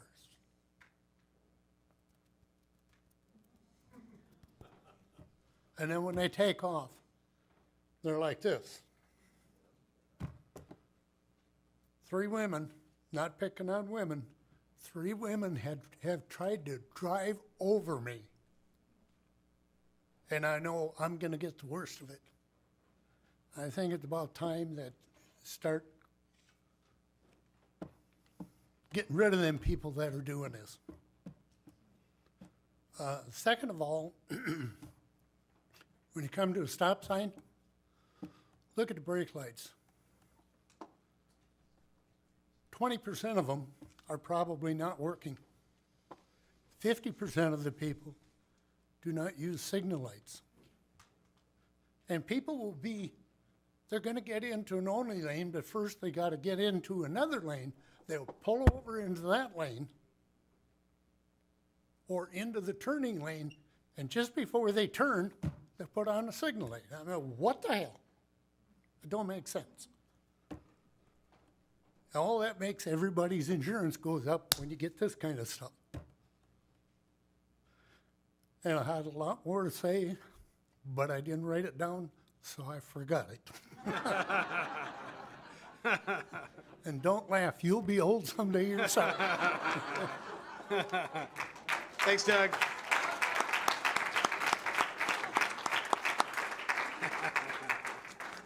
didn't write it down, or I would forget it. Hey, Deborah, before we get started, before we start the 5 minutes, Ryan, isn't the new law going into effect within about a week that once you get into your car, if you're operating the car, you cannot even hold your phone, touch That's your correct. phone? Yes, I believe it's next week it takes effect, and it's no longer lawful to use a mobile device even if you're at a stoplight. Right. So, Doug, help us on the way, brother.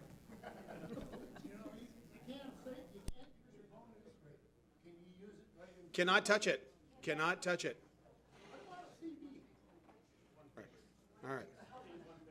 Yeah, I'll have to take a look. We'll get at the next council meeting. I'll have Ryan talk to us about the new law as a matter of just public interest to make sure that we. Thank you, Doug, for that question. Just to make sure it's clear. Is that okay, Ryan? Of course. We'll do it under Mayor's Yes. Emerging Issues Okay. Report. Deborah, thank you for your patience. All right. Mayor, Deputy Mayor, council members, and community. My name is Deborah Hansen, and I'm a long-term resident of Federal Way and also on the board of Saving the Weyerhaeuser Campus. I come before you tonight to address a significant landmark on the 54 acres along the west shoreline of North Lake that will be ideal as a conservancy for future generations. But before I begin, I'd like to thank the mayor, council people, and candidates who joined our North Lake 4th of July parade and express appreciation from the neighborhood for not turning our 65-year tradition into a campaign event. We all enjoyed having you, and we hope we'll be there next year too. So now back to the conservancy area along the west shoreline of North Lake. Many of you have toured the conservancy area and know that there is a house on the north end of the property that looks like a typical 70s home, but it is anything but typical. We refer to this house as the Glue House. The Glue House research project originally started at Weyerhaeuser's research facility on Harbor Island in the late 1960s. It involved creative work on a room temperature curing glue and production line engineering to assemble large building components such as whole walls, floors, and roof sections. The goal was to meet structural requirements of stiffness, load-bearing capacity, and shear wall resistant for earthquakes and ease of manufacture. The use of glue fastening resulted in the use of less material and lower on-site construction labor cost with overall economic benefits. Weyerhaeuser's objective was to license the technology to major housing project developers. The decision to advance the project to a full-size building was made in 1970, and in 1971, the house that exists on the site was built. The actual framing of the house was accomplished in one day. Weyerhaeuser originally got a waiver from King County because, of course, the structure did not meet any of the building codes.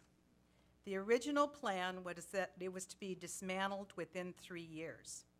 At the 3-year point, Weyerhaeuser again asked for a waiver from King County, and several times after that, and eventually got a permanent waiver, and the structure remains as it is. In the early 70s, computers were very large, and the structure contains a walk-in vault in the basement, which at one time housed the computer to measure the moisture. The house was originally rented to one of Weyerhaeuser's lawyers, and his family negotiated installing carpet with a commitment from Weyerhaeuser that they would not sue Weyerhaeuser if anything went wrong. The lawyer has innumerable stories to share about living there and consistently having folks look for the old North Lake Dance Hall that originally rested on the site. The next use was the project house while the Weyerhaeuser Technology Center was being built. And over the years, many different Weyerhaeuser departments, including real estate, minerals, archives, were located there. The project was deemed a success and has stood the test of time, even though Weyerhaeuser never took it to market. It is one of a kind. My understanding is when Weyerhaeuser realized that they would need to change the building codes in every state where this glue process was used, that is what stopped them from taking the process to market. I've heard Diana Noble Gulliford state that people do not think we have historical sites in Federal Way. Well, I think the glue house meets the landmark criteria in the city's new historic preservation ordinance and could mirror the historic Denny Cabin and Barker House located on the West Hylebos wetlands on the East Hylebos wetlands. It passes the 40-year age requirement by 6 years. It's associated with an important event and long-term company in Federal Way. The event being a house built with glue as only as fasteners, and it recognizes Weyerhaeuser. It yields important information about research done by Weyerhaeuser in the 1970s beyond growing trees. When this property is put into conservancy, I ask that you approve this one-of-a-site building for historic preservation. Thank you. All right, thank you.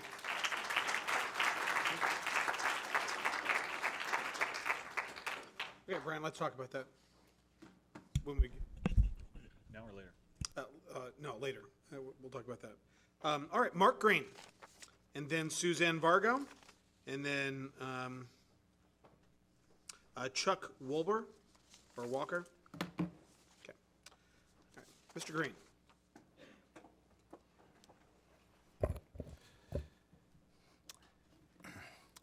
My fellow Federal Wayans, relief is finally on the way.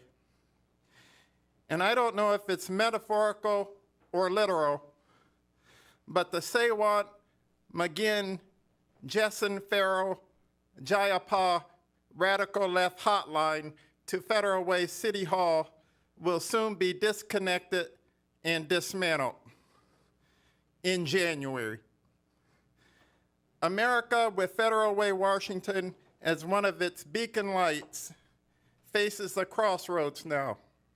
Will we be a beacon of work ethic and patriotic values, or will we be saddled with crushing debt, falling infrastructure, and forgotten environmental values? Will we be a light of ethics, civics, and independence, or will we conform to the muddled incoherence and instability of a globalism that threatens the rights of every nation to decide its own destiny? If elected, I will ensure that all economic classes. Mr. Green, you can't. It's not legal to actually use that podium to talk about your election, but you can talk about your issues that you believe in. Oh, okay. Okay, cross that out. All right. All economic classes should be treated equally, and homeowners and apartment residents are treated equitably. I will put restrictions on the robber baron landlords and real estate tycoons that will make the leftists in Seattle blush and look in admiration. My friends, All-American Relief will lift all boats, values all humanity, and will ensure that Federal Way will have a people's economics combined with a working class ethos and patriotic traditional All-American Relief policies. Thank you very much, my Federal Wayans. Okay, Suzanne Vargo.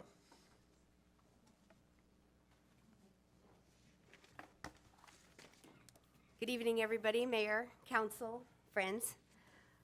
In South King County, we are experiencing many interesting and new challenges due to the urban sprawl.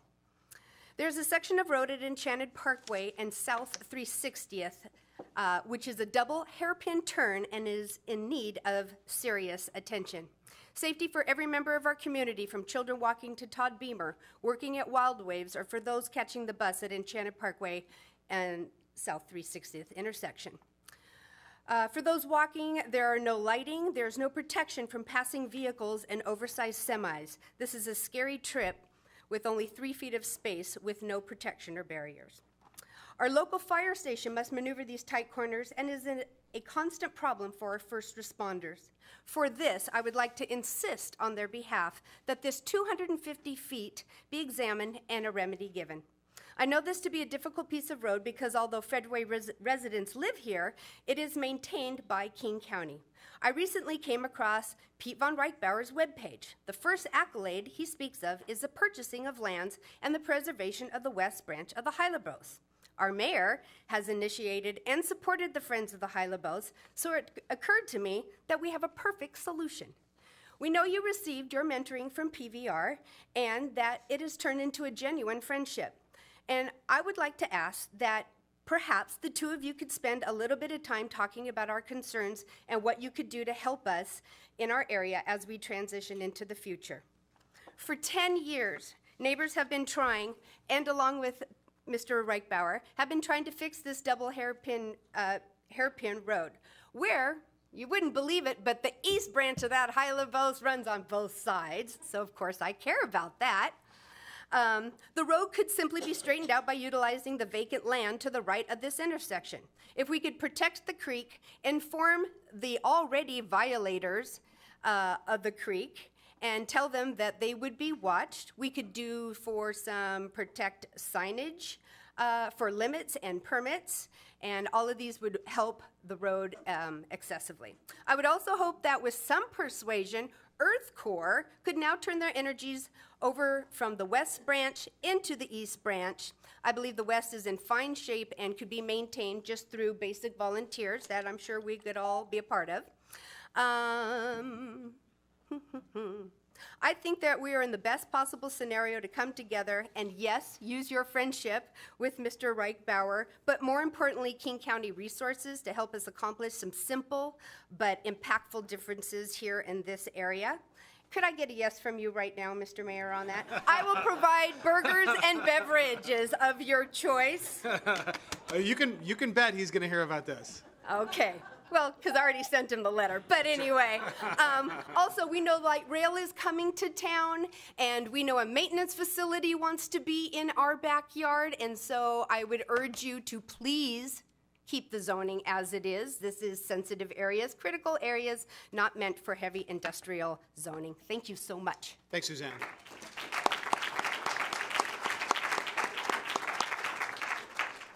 Okay, we'll look into it, and I will follow up. Sounds like I've got some homework to do. Okay, Chuck Walker. And then Dawn Everly Smith. It's actually Wolber. Oh, sorry about that. No, I'm an engineer. My handwriting's not so good. All right. Thank you for your time, Mr. Mayor. My name is Chuck. I'm speaking about the proposed zoning change, the Lakota zoning change from professional office to neighborhood business. My wife and I moved to Federal Way 15 years ago with our 3-year-old son. He has since graduated from Decatur High School. He is a local lifeguard here. He volunteers at summer camp right now, and he's getting ready to ship out to the U.S. Navy. I work as an engineer for the Boeing Company, and my wife is a school teacher for Federal Way Public Schools. We've got deep roots in this community. I don't want to leave, but I'm really concerned about this zoning change. If you look on the map, there's neighborhood business, and then there's professional office, and someone wants to turn that professional office to neighborhood business, I suspect we'll see a real estate transaction shortly after, and someone's going to have access to 27 acres of prime land for high-density apartments. That greatly concerns me. I'm shaking here. I'm really worried you guys are about to destroy the character of our neighborhood we've lived in for 15 years. I don't want to move. I do not want to move, but this will force me to move, okay? You look at the map. Look at how big that green belt is, how beautiful that area is. It's quiet. You can hear a pin drop at night. Can you imagine the amount of traffic and what we're going to see there? So please, I urge you to reject this proposal. All right, thank you. All right, thank you.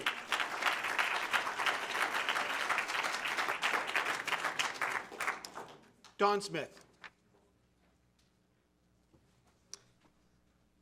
And is that Heather Jackie? Last name Jackie? Signed up. So did you want to be, hold on just for a second, Don. It says here, hold with the public hearing. Ms. Jackie, do you want your comments to be with the yellow sheets and to be heard at that time, or do you want to speak now, after Don? Very good. Okay, you're going to be next. And what's your first name? Okay, got it. All right, Don. Mayor Farrell, Deputy Mayor, members of the council, you may wonder what's in this shaker, and you may think you're going to get some blue-green algae. However, tonight, I'm going to introduce a new cocktail at the new National Night Out that I'm going to be sponsoring at Mirror Lake, since I moved to Mirror Lake this last year. This one's going to be called the Mirror Lake Clear Martini. There's no green, there's no blue, it's just pure clean water. However, because of my good friends at Lake Jean, where I live for 7 or 8 years, that are still suffering some cyanobacteria toxins in their lake, by popular demand, we're still going to have the Lake Jean blue-green algae cocktail shots. Now, the last 2 years, we've done these at the party, and it's been a lot of fun, and Mayor Farrell and most of the council members have been party to these events the last couple of years. Now, I know this year we're competing against some heavyweights. You got your own party going on right there, so you're going to have to split your distance, but the question earlier was about how do you get lucky? So I want to make my chances more luckier by bringing you some nice martinis again and ask you to come down and enjoy them. Now I got to compete against Suzanne as well. He also has some beverages. So this is going to be at Mirror Lake on the west side of the lake at my house, and I'll give you invitations for it. So please come for National Night Out, and if you're not going to mine or the lake or these one up here, find one in your neighborhood, get connected. They're lots of fun and a great way to connect with the community. Cheers. All right, cheers. So, Don, I have to go to the Mirror Lake to get the Algitini this year? That's right. All right, all Unless right. you pick up, send a squad car and bring me over to the park. All right, thank you. All right, Jackie. As soon as Jackie's getting done speaking, I'm going to turn this over to Brian to give context about about the public hearing in a few minutes. So go ahead, Jackie. So I'm here to talk on the rezoning issue. Okay. And so I'm kind of representing the other side on the Milton Road Avenue South side of the property. Okay. And I guess the first thing I'd probably say to Regency Woods and probably Brittany Lane is, we sat back where you guys redeveloped your area, and now you want us to sit there and not do anything to ours, so just act as a buffer zone. And it's really not fair to penalize those people that have lived in that area and put up with the development of your property. So in saying that, I think, we are kind of hoping that there is a little bit more high density allowed into the area, and something that's, that's done a lot in a lot of the other cities that are close in. And there's a lot of infrastructure that's close by. Their services are close by. Light rail is coming. It would make sense to put something in perspective like with zero lot line townhomes, where you can get a little bit higher density, where there's a little bit more people. I mean, whether we like it or not, the people are here and they're not going to go away. And in 2 years, we're not going to have less people. We're going to have more people. So even though we don't like development, it'd be better if we all worked together and came up with something that worked for everybody to house all the people that are going to be here. So in saying that, I guess that's where we're coming from. We've been here for, over 50 years. And, it's our turn to develop our property. Okay. That's it. All right, thank you very much. All right. Okay. Okay, so, Brian, let's do this. We've got the consent agenda that's just, now that's the last pink sheet I have before we move on from public comment. Is there anybody else who'd like to provide public comment? Yes, the yellow ones we'll do at the time of the public hearing. Thank you, I was just gonna say that. So we've got, those are gonna be, we've got written and oral, so before any decision is made. But before we get down to that process, I wanna make sure that Brian Davis, we're gonna have a presentation by a community development senior planner. But Brian, can you give us just everybody, before we move on from public comment, and what exactly, kind of set the stage on what the purpose of today's presentation is about, and what the council is going to be looking at, and what they're not going to be doing. Sure. So for context for for mayor and council and for the rest of the audience, for a property to go through a zone change, there's extensive criteria in the code for the city of Federal Way, which requires extensive analysis on staff's part, and also goes through various committees and commissions before it gets to council. But before we do any of that, we take the applications and we have what we're doing tonight, which is basically the council saying, yes, go and do that analysis. So your motion tonight, whether it's, if it's approved, like the Land Use and Transportation Committee recommended, has no effect on whether the property has its zone changed. It's merely a direction from council for staff to do the analysis to make sure that it meets the criteria, which we have not made any determination yet. And after that is done, then we will have another hearing like we're having tonight at the various subcommittees and also at the council, where you again can comment at those as well. So tonight's is just a preliminary indication from council whether or not to proceed at all. Okay, and so there's not a recommendation by staff to approve or disapprove? There's no approval recommendation at all, no. Now, would it be, but let me just put myself in the position of somebody that's here today and people that are concerned about this. Are there situations in which it would be appropriate to not proceed with certain, zoning requests where we would say, or the council would say, we're not going to? Under what circumstances would it be not appropriate to move forward? Really, if the council feels that it's not appropriate, this is an indication if the council wishes to proceed at all. Again, we have not done any extensive analysis for that, but before we do that, the code requires that the council give us an indication whether or not to proceed at all. But again, it's not a indication whether or not you like the zone change or that you think it meets the criteria. It's just direction for staff to proceed to do the analysis. Very good. Okay, thank you. I just wanted to provide some direction that this doesn't mean it was on the pathway to approval. It just means it's whether staff is going to be taking a look a little bit closer at this with the applications. Can I ask a question? Sure.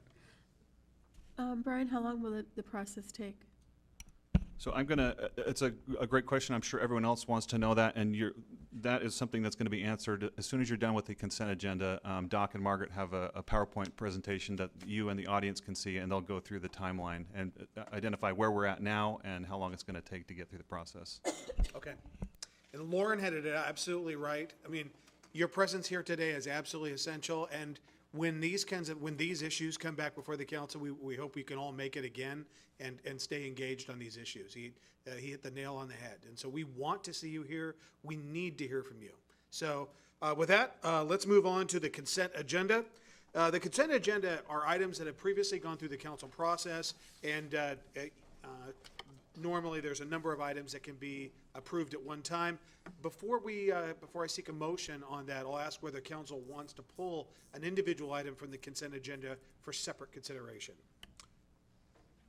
Councilmember Honda? The Green Gables neighborhood traffic study. Oh, okay. Item B. I actually haven't read them yet, so I'm going to read them all, and then I'll ask. But we're going to pull item B. Item A, minutes for the July 5th, 2017 regular and special meetings. Item B will be pulled. That's Green Gables, NTS 2016, Southwest 329th Way, Hoyt Road to 51st Place Southwest. Item C, acceptance of grant funding for the LED streetlight conversion project. Item D, submittal of transportation grant application. Item E, authorization to apply for Department of Ecology Terry Huseman account, THA grant. Item F, Reciprocal Emergency Operations Center, EOC, use agreement between the cities of Auburn, Federal Way, and Kent. Item G, interlocal cooperative agreement for the creation of the Puget Sound Auto Theft Task Force, PSATT. Item H, McDonald Miller Facility Solutions Retainage Release. And item I, Fourth Amendment to the McDonald Miller Energy Performance Agreement. In addition to item B, Council, are there any items that you would want to pull for separate consideration? Hearing none, Deputy Mayor Burbidge, do you have a motion? I do. I move approval of item A and items C through I on the consent agenda. Second. All right, there's been a motion and a second. Is there any discussion? All right, hearing no discussion. All those in favor? Aye. Opposed? All right. Matters A and C through I are approved. Item B, Councilmember Honda. Thank you. This is a question on the mini roundabout at the 47th Avenue Southwest, which is currently an all-way stop controlled. And my question is, when we were discussing roundabouts on 330th, and I asked if we could do all-way stops instead, the answer was that roundabouts are safer and move traffic faster. So I'm wondering why this was not supported by city staff. Marwan? Or actually, Eric? There are several reasons that we didn't replace the all-way stop with the roundabout at this location. One is budget for that neighborhood, and also the preference in the neighborhood for a roundabout at 49th rather than at 47th. 47th was another option, but already being a stop controlled intersection, it would already slow traffic as well. And so to better spend the budget, we wanted to provide options to slow down traffic on either side of that intersection. Now, Eric, I heard concerns by one individual who lived on that street that in icy months, because there's an incline that would go back, or there's an incline moving southbound essentially from that.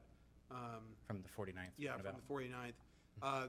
There was a concern about that traffic circle. Can you, do you recall what the election results were in that area? How close was it? Yeah, it was 2 to 1. I think it's right at 67% approval for the project. I think I may have spoken to the same individual or one of his neighbors, and he asked if that could be an expanded part of the plowing or sanding route, and that is a possibility, and so that is something, a way we could address it. It was a woman that I talked to. But, Okay, I'm sorry. But thank you, Eric. Mhm. Okay. Okay. Council, any other questions? Thank you for explaining that, because when I was reading this through, I was trying to understand why you didn't support this on 330th, but I understand. It's a pretty steep incline, and that's where, this is over in Stonebrook in the far west side of town. So I think that was probably the concern, but obviously that's, we don't have too many days a year where that's the case. Right. Okay, thank you, Eric. You're welcome. Okay. All right, is there a motion? I move, oh, go ahead.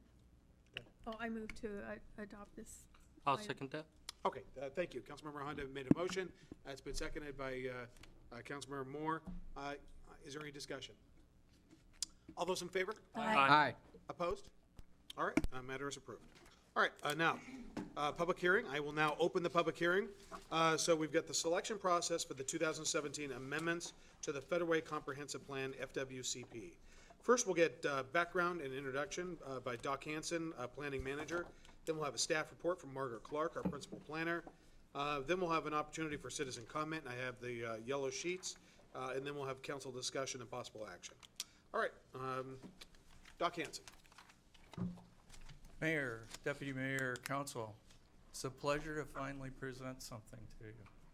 Been here 10 weeks, so I think Brian hit everything on the head in terms of what this is and what it is not. In most jurisdictions that I've worked in, these types of activities, such as the request for rezones, have just been presented in a consent agenda before councils and commissions that I've worked within.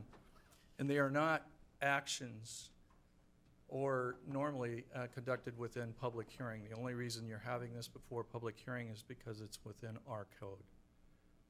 This is not an action to approve or deny any of the requests that have been made. These are just an action to move forward and to consider it. Now, in relation to that, there's a number of things that you should know and the public should know in terms of bringing out your comments. The comments are going to be taken into consideration. Well, I've written down comments that have already been made tonight. But all comments will be taken into consideration, and there will be a public hearing to consider whether or not these rezones should be done before the Planning Commission. And that's going to, that is now scheduled for September 6th. After that, there will be a Land Use and Transportation Committee sub-hearing on November 2nd, and the first reading before the council, where you will take all of these comments into account before you make a decision of approval or denial, will be held on October 18th. So again, Ms. Clark is going to give a presentation here of what the rezones, the proposals have been made, and our request and the mayor's request is just whether or not to move these forward. Any questions before I bring Ms. Clark up? Council, any questions? All right, thank you, Doc. All right, Margaret Clark.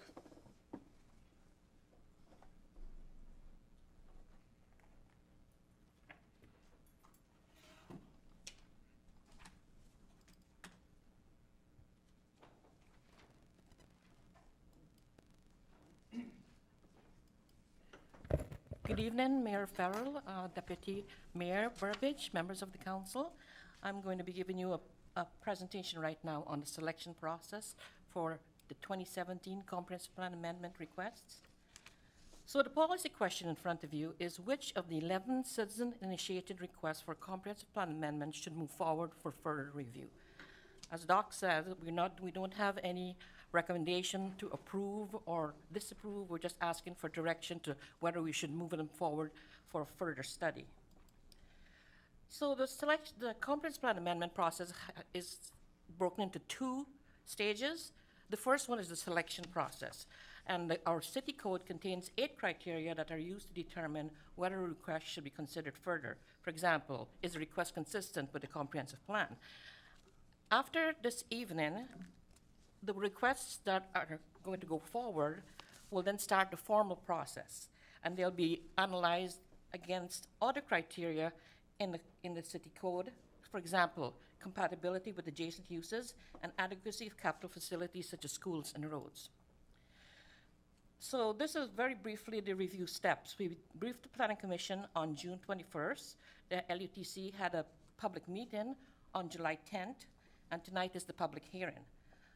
We are hoping to issue SEPA on the 28th, and that's an environmental review for non-projects. There's no project associated with these requests. So there'll be a 14-day comment period and 21-day appeal period. Then all property owners within 300 feet will again be notified of the SEPA determination, and we will post the public notice boards, for example, the libraries and at City Hall.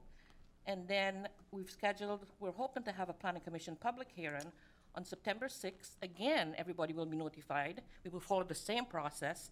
And then back to LUTC on October 2nd, and City Council first reading on the 18th of October, and the second reading on November 7th. We just put this together thinking maybe things will go very smoothly, but we may have to do additional work, and so the schedule may have to be revised. So we received 13 requests for comprehensive plan amendments, and 2 were withdrawn. Number 1, Pool, and number 4, Chirian. So I will just briefly go over each one and then give you the mayor's recommendation and the LUTC's recommendation. The first one is the Lakota site, and it's 3.09 acres located south of 21st Place Southwest and north of Southwest Dash Point. It's vacant land presently, and the designation is professional office, and the request is to go to neighborhood business. The reason for the request is the property has been for sale for a long time, and prospective buyers are interested in neighborhood business zoning. And as you can see, there are other BN zoned properties across 21st Place, over here, here, and here. And City Clerk, did we have a letter to be read into the record? The one that came in today? Pardon me? It'll be read at citizen comment after your presentation. After my presentation? Okay, because I wanted to actually address what was in that letter. The letter says the reason for request is to provide housing, but it's not. That was request from the Puget Center application, which is request number 5. Actually, request number 3, the next one. So here is what the site looks like. To the north, we have Dash Point Village with neighborhood business zoning.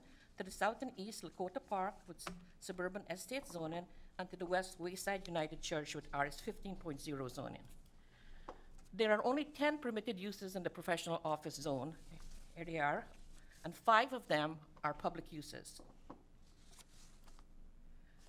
So this request is consistent with the overall vision of the comprehensive plan, which states that BN nodes are intended to provide convenient goods close to adjacent residential neighborhoods. It's located on the corner of 2 major arterials, and BN zoning would be more consistent with the surrounding area and neighborhood character. There's no other PO zoned land in this vicinity. Received email comment from the owner, Mr. Harris, stating that the costs are prohibitive to build a professional office on the property. He had applied for what's called a use process permit back in 2000. It was approved, but then he found out that it was too expensive to actually construct an office. He has a veterinary business. Also, an email comment from Mr. Tome, who is an associate, stating that the property has been on the market for 6 years, but the development costs are too high with the PO designation. If anything develops on that property, the frontage of Southwest Dash Point Road has to be improved. Then an email comment from Stephen Barbarossa opposing the rezone based on the need to retain green space and the potential increase in traffic. So the mayor recommends that the request move forward for further review, and the Land Use Transportation Committee concurs with the mayor's recommendation. The next one is the Puget Center request. It's 4.03 acres, 3 parcels located north of South 312th Street and east of First Avenue South. It's also vacant land. The existing designation is neighborhood business, and they're requesting to go to single-family high density with a minimum lot size of 7,200 square feet. So this zoning does not allow apartments. It is a single-family zone. And the reason for the request is the applicant states that King County is facing a housing crisis, and the highest and best use for the land is residential housing. So this is the request that had that reason, not the Lakota request. So here is the site. To the north and the east, there's single-family residential zoning, RS 7.2 zoning. To the south, there are apartments with RM 2400 zoning. And to the west, there's a convenience store with residences further to the north. So there's BN and RS 7.2 zoning. The site was rezoned to BN in 2005. It went through a comprehensive plan amendment, but it has not been developed. And as I showed you there, there's residential uses to the north, to the east, and kitty corner to the northwest. And they're all zoned RS 7.2. And the RS 7.2 zoning would be consistent with the comprehensive plan, which states that the demand for and development of single-family housing is expected to continue for the foreseeable future. Couple of comments, an email comment by the owner in support of the rezone stating that the property has been for sale for decades, and the recent multi-family code amendments requiring underground parking will make development difficult. Well, actually, this is not the case. We are not requiring underground parking for BN zone land because the maximum height of buildings are only 35 feet. And then there's also an email comment from Stephen Barbarossa opposing the rezone based on the need to retain green space and potential increase in traffic. The mayor recommends that the request move forward for further review, and the LUTC concurs with the mayor's recommendation. So as I mentioned, site-specific request number 4 was withdrawn, and this is a request number 5, the Campbell request. The site is 5 acres located west of South 8th Avenue. Oops, let's go back. And between South 373rd and South 376th Street. The existing use is a single-family house. The existing designation is single-family low density, which is SE, 1 unit per 5 acres, and they're requesting to go to single-family medium density with a minimum lot size of 35,000 square feet. The reason for the request is that there's a need for additional single-family homes in Federal Way. This is the site. To the east, we have single-family residential, RS 35.0 zoning. To the west, single-family residential, suburban estate zoning, and to the south is the Gethsemane Cemetery with SE zoning. So what the comprehensive plan says is that SE zoning is appropriate for areas on or near critical areas and areas lacking urban services and infrastructure. The requested RS 35.0 zoning is consistent with the comprehensive plan as water is available and there are no critical areas on the subject property.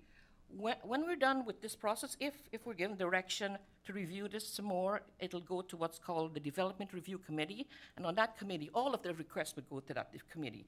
The committee is represented from people, traffic engineers, surface water drainage, planning, building, fire department, Lake Haven. So we get input from all of these departments, and that just helps us with our analysis. And there is RS 35 zoning adjacent and to the east of this parcel. The mayor recommends that the request move forward for further review, and the LUTC concurs with the mayor's recommendation. The next request is the Shelter Resources Park and Ride Transit-Oriented Development. There are 2 parcels totaling 5 acres located south of South 276th Street, that's the street right here, and east of Pacific Highway. It's vacant land right now with a designation of single-family high density, RS 7.2, and they're requesting to go to multifamily, RM 1800. And the reason for the request is to build what's called transit-oriented development, and that's housing that's close to the transit center. The site is within half a mile of the planned 272nd Sound Transit light rail to be constructed in 2024. This is the site. To the north, we have the park and ride with BC zoning. To the north, east, and west, we have apartments with RM 1800 and RM 2400 zoning. And to the east, there's a single-family residential house with RS 7.2 zoning. The parcel does not front on a public street. This street, although it looks like it's public, it's not. And there's no documented access point to Pacific Highway South. There is, however, multifamily zoning and development to the northeast and to the west. And the request is consistent with the comprehensive plan's vision to focus growth within already urbanized areas to create walkable, compact, and transit-oriented communities that may maintain unique local character. We got email comments from the applicant Len Brannan of Shelter Resources and Robin Korak with the Multi-Service Center stating that they are working with the council member Pete von Reichenbauer and the King County Department of Transportation to obtain access to the site. The mayor recommends that the request move forward for further review, and the LUTC concurs with the mayor's recommendation. Next request is the Mattis Gabrielson request. It's 2 parcels totaling 2 acres located south of South 320th Street and west of 21st Avenue Southwest. Existing designation is professional office, and they're asking for single-family high-density residential RS 5.0, which means it will be a minimum lot size of 5,000 square feet. The reason for the request is to better utilize property and provide affordable single-family lots. And also, the applicant states that office property is overbuilt with a 21% vacancy rate. Site is PO zoning. To the north also, across South 320th, it's vacant PO zoning. To the south, single-family residential, RS 7.2 zoning. And then there's 1 parcel on the corner, which I'll point out to you, that is vacant, and it has PO zoning, and to the west, office with PO zoning. So as I mentioned before, the PO zone allows very limited uses, 10 total uses. And redesignated these 2 parcels will leave an isolated PO parcel in the corner. So these are the 2 parcels in question and that one is also zone PO. However, redesignating the parcels as single-family residential would be consistent with the comprehensive plan, which states that the demand for and development of single-family housing is expected to continue for the foreseeable future. The mayor recommends that the request move forward for further review, and the LUTC concurs with the mayor's recommendation. So you heard a lot of testimony tonight already on these site-specific requests 8 through 13. They are located in the same vicinity. They're all designated single-family medium-density residential with a zoning of RS 35.0, which means 1 unit per 35,000 square feet zoning. Site-specific requests 8, 10, 11, and 13 are requesting a single-family high-density residential designation with RS 7.2 zoning. That would be 1 unit per 7,000 square feet. When we went to the LUTC, site-specific request number 9 was asking for neighborhood business, but since that time, they've came to us and say, we would like to get the same zoning as request number 13, which is 1 unit per 5,000 square feet. If this goes forward, we will be reviewing them all as one request. And also, I wanted to mention that the owner of this property here is also interested in joining in, but he missed the deadline for the he missed the deadline for the application, basically. So I'll just briefly go over each one, and then we'll discuss them all at once. The first one is the Johnson request, 0.44 acres, located north and west of Milton Road South. There's an existing single-family house, and Mr. Johnson is requesting RS 7.2 zoning. The reason for the request is there's a need for more single-family housing in the city. Next request is the Neater's request, 2.66 acres located east of Military Road, and there's two single-family houses right now, and they had originally asked for BN zoning, and they've changed their mind and is asking for RS 5.0 zoning. The reason for the request is there is a need for additional single-family houses in the city. Number 10, the Otterson request, 4.18 acres located north and west of Milton Road and south of I-5. Existing use, single-family house and a vacant land, requesting to go to RS 7.2. The reason for the request is the Ottersons no longer have horses, so there's no need for pasture, and the city needs more single-family housing. Number 11, the Baird request, 4.52 acres located south of Milton Road South. 3 single-family houses are presently there, and the Bairds are asking for RS 7.2 zoning. The reason for the request is to make the parcels subdividable. Next one is the Ellenson request. That's 13.38 acres located east of Milton Road and north of South 376. There's 2 single-family houses and vacant land. Mr. Ellenson is asking to go to RS 5.0. The reason for the request, that there is need for more housing in the city. The last request, and I'm not sure how to pronounce this, so I'll just say site-specific request number 13, 2.4 acres located south of Milton Road. There's an existing single-family house, and he is asking to go to RS 7.2 zoning. The reason for the request is to encourage development. So I'm just going to briefly show you each of the sites so you have an idea of the character of the neighborhood. Johnson, number 8, Neater, number 9, Otterson, number 10, Baird, number 11, Ellenson, and number 13. So this area was annexed in January 2005 to the city. It was called the Parkway Annexation. And at that time, the parcels were zoned RS 35.0 to protect the wetlands and streams, because Spring Valley has lots of wetlands and streams. In June 2015, the city adopted new critical area regulations based on what's called best available science. So what that means that any development that has critical areas would need to submit a critical areas report to address potential impacts and mitigation measures. These requests for higher density are consistent with the following comprehensive plan goals and policies: to reduce sprawl, to designate and zone land to provide for Federal Way share of regionally adopted demand forecasts for residential, commercial, and industrial uses for the next 20 years, and as appropriate, reduce minimum lot sizes to allow construction of smaller detached single-family houses on smaller lots. The mayor recommends that the request move forward for further review, and the LUTC concurs with the mayor's recommendation.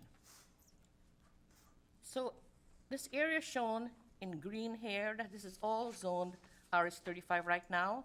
These are the applicants, these are the parcels that have requested. And then there are, I believe, 12 remaining parcels that have not applied for rezone. So if the council determines that this request should go forward this evening, we would ask for direction, see if we could contact any of the other property owners to see if they're interested in joining in the request. Because over here, that's the Brittany, Regency Woods, Brittany Lane, and that zone in here is RS 7.2. And with that, I'm in the presentation, and I'm available for any questions. All right, Councilmember Honda, Thank you. and then Councilmember Salzky. On the Lakota request, why would it cost less to develop the land as a BN zone? It wouldn't cost any less. They'd still have to do the same improvements, but the BN zone allows a lot more uses than the PO zone allows. So it would cost the same. They would still have to do the road improvements. Are there protected sites in that property that they couldn't develop? Yes. There's the Lakota Stream. Hold on a second. Yeah, the Lakota Stream crosses the eastern portion of the site, and any future development on the subject property will require a critical area study to be approved by the city. This must include a stream classification and buffer determination under the city's current stream rating system. So it will need to submit a critical area study to us. And then the parcel also contains an erosion hazard area in the northwest portion of the site parallel to Lakota Creek. And per our Federal Ways zoning code, the Director of Community Development may permit development on or within 50 feet of an erosion hazard area if the development will not be at risk of damage due to the geologic hazard and will not lead to create any increased slides, seismic, or erosion hazard. So definitely, of the 3.09 acres, there's probably only about 1 acre that is developable. But it will have to be determined based on future critical areas studies. Okay. All right, thank you. All right, Councilmember Salzky, and then Councilmember Cephedos. Yes, thanks, Mayor Farrell. Yeah, thank you, Margaret, for putting together what I call a really organized packet. It's easy to follow and understand and see all the requests and exactly what they're asking for. So thank you for putting that together. That's very nicely done. Question about number 6, the Shelter Resources Park and Ride. If I remember right, at the Land Use Committee meeting, we had a neighbor there who is in that single-family residence. Is there any obligation for us in the process to advise that neighbor, if I remember right, she was thinking about selling her property. Right. Is there any obligation for us to help make that happen or make the liaisons for her to the property owner that is looking to do the development, redevelopment? The applicant is here tonight. Okay. So, but he wasn't here at the LUTC meeting. So what Council Member Salzky is talking about is this property to the east. There's a single-family house here, and the owner is concerned that if this was to go to multifamily, she would be, she would have multifamily to the north as well as to the west, and so she was wondering if the applicant would purchase her property, because she wouldn't be. She wouldn't want to live there anymore, basically. Okay, and so, so it sounds like something may be happening there in terms of, I think yeah, this is the first that's time. not our obligation, though. Right, it's not our obligation. Okay. And then the only other thing I want to say is that at this point, we've seen this already at the LUTC, and I've personally put some time studying each of these requests, and I see no reason at this point to deny further study of any of these requests and moving them forward. So I will be voting to move these forward. Okay. All right, thank you. Councilmember Cephedos. Yes, thank you. When we were talking about requests 8 through 13, there's one you talked about missing the deadline, so we couldn't include. So what would it take for them to have an amendment review done later in the process? If council was to determine tonight to move these forward, I would I would ask them if they would give us direction to include that parcel. Okay. That was my question, very much. So, thank you. All right, thank you. Councilmember Duclos. I see Lynn Brennan in the audience. Could I ask him a question, because they're one of the ones that are interested in developing a site here? Mr. Brenner, are you comfortable coming up to the podium? All right, come on up, and then we'll have you introduce yourself and maybe answer a question or two.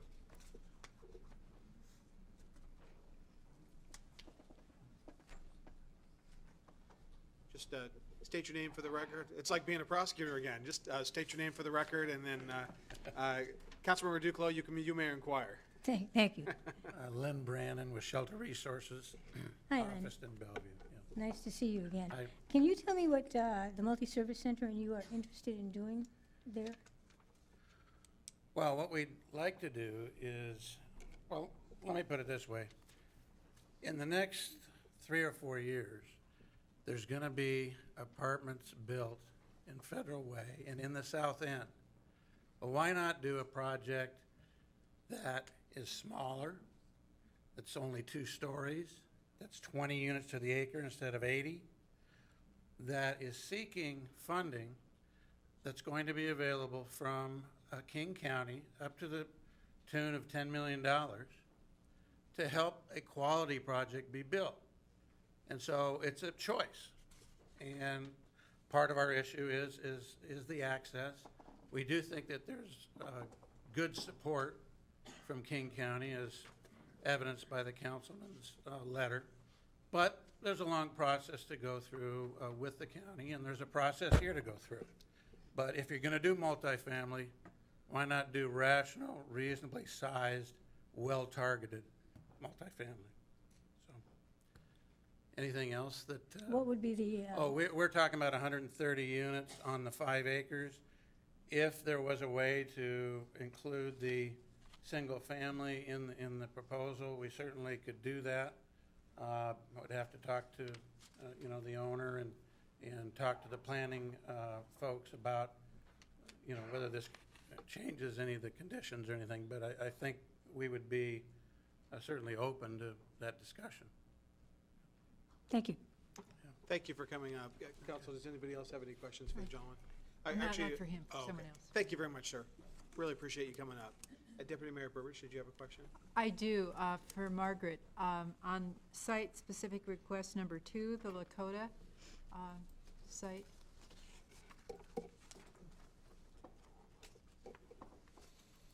And while she's looking that up, Councilmember Duclos, did you have a question? You want me to call on you again? No. Okay. Sorry. Just checking. It's good.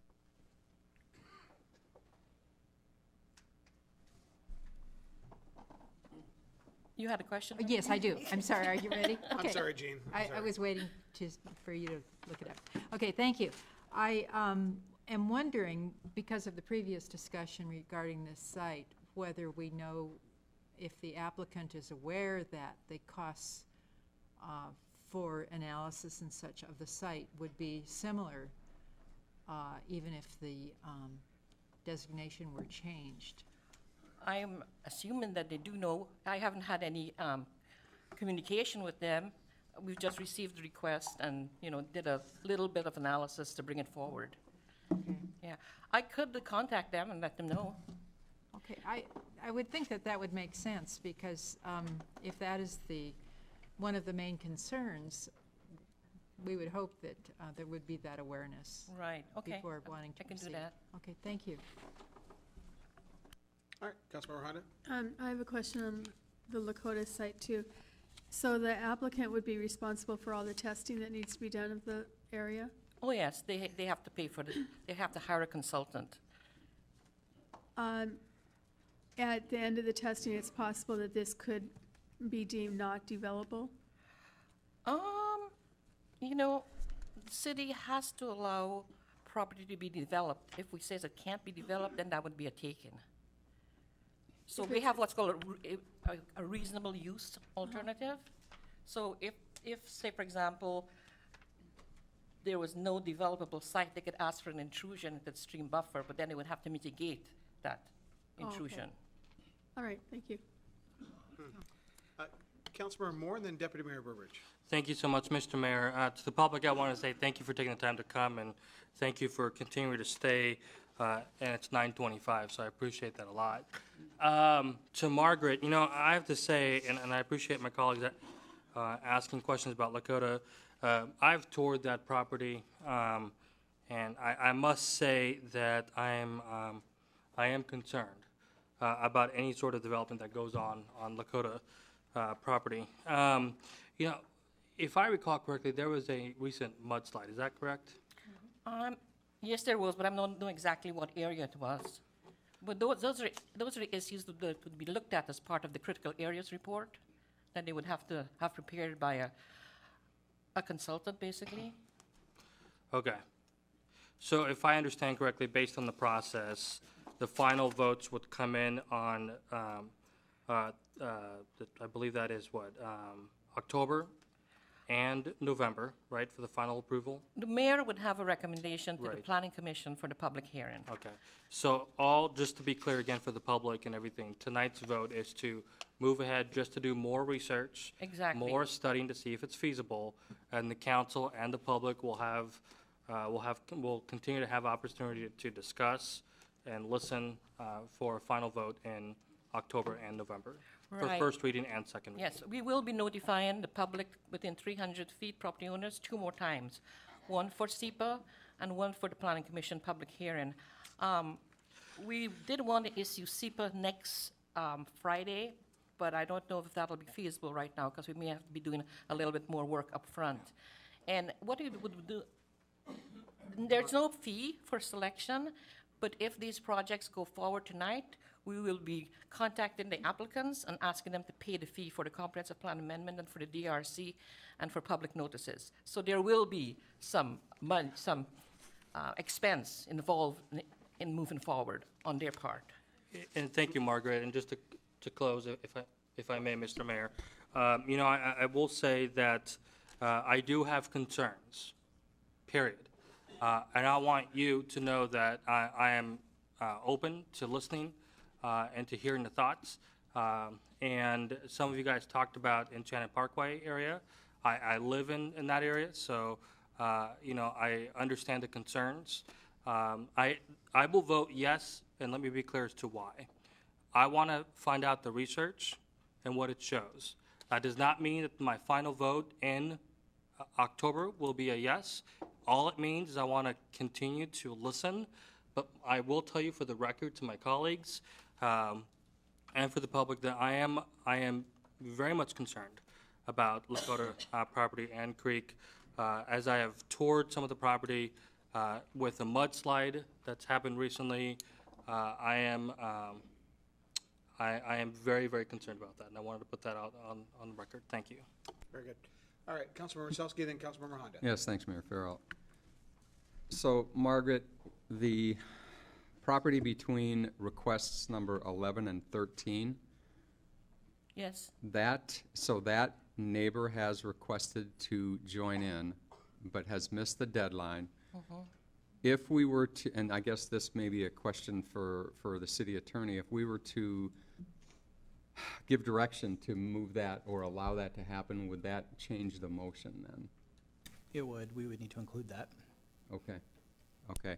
I am in favor of including that one. Since we have all of these parcels, why not include it and allow it? Okay, Councilmember Honda. So back to the Lakota one. Because it's going to need some studies done, is it possible that it won't be ready to be moved forward or even to be voted on in October, November? At this point in time, this is what's called a non-project rezone, so there's no project with it. If it was a rezone, then they were to apply for a development, it's that point in time that all of the environmental studies would be done. So at this point, if we move it forward tonight, no studies will be done? Right, no environmental studies, because there's no project associated with it. Go ahead. So what's the purpose of, what would be studied? Pardon me? So what would be the purpose of moving it forward? What would be Well, studied? we would take it to the Development Review Committee. They would take a look at if there's any red flags against rezoning it. but we would not have any environmental studies at this point in time. When would environmental studies be done? If it was rezoned, for example, in October to BN, and then they applied for a project, that's when the studies would be done. We would want to make sure that they are not adversely impacting the critical areas on the site. Would the site's condition be considered when rezoning this to a business? Normally, we don't, because it's not, there's no project. What's called a non-project. We just look to see if it meets the intent of the comprehensive plan goals and policies. Okay. Councilmember Moore, did you have a question? Is it, you Did I know, beat you to the punch? I guess maybe this is a question to Margaret and or to the mayor, or is it feasible for us to attach a environmental study done after today and be a part of that process instead of after? Well, I think that's where Councilmember Honda was getting at, is that it's only, 2.5 months, literally, before October, to be able to accomplish that. Is that, what about Councilmember Moore's question about requiring environmental studies? I'm going to look to the city attorney. City attorney or Brian Davis? So I think the question is, when is environmental study required? Right now, the property is zoned PO. The property owner could come in tomorrow for a development permit with a use that is approved in the PO zone. At that point, we would look at the environmental impacts of that development. If we change the zoning to something else, whatever that zone is, that is not a building permit. It's just a zone change. At the time they apply for a building permit, that's when we look at what exactly is proposed to determine what the environmental impacts would be, to see if that is appropriate for the site. Do we have any kind of indication of what they want to put there? Margaret? No, we don't, and I'm looking for the applicant, Susie Horan. Are you in the audience? No. Okay. No, I guess she's not. All right. Deputy Mayor has her light on. Deputy Mayor, then Councilmember Moore. So, Margaret, you were sharing that depending on the action taken by the council tonight, then where the council has voted to ask that the projects move forward for further analysis, that then you or someone else would notify each owner. Now, how does that take place? Does that take place in written form, or? Yes, we will write them to let them know what the council decided on their project. And in that letter, I will outline what fees they need to submit if they would like to continue, and then give them a deadline for submitting those fees. Okay, so that at that point, then they can make their further decision whether they want to go ahead with this process. That's correct. Okay. Okay. We've received I've been letting council questions go on, but, and I think it's very important at this time that we turn this to citizen comment, because people signed up to comment on this. So I've got Claudette Hughes-Arnett, Kathy Walton, Robert Coleman. Robert, did you want to go again? Yeah, I have something specific, Mr. Mayor, within the WNC. Yes, sir. I'll call you up in that order. And then Mark Spower, and then we've got a few others. So Claudette Hughes-Arnett first. Claudette, come on, please come on down.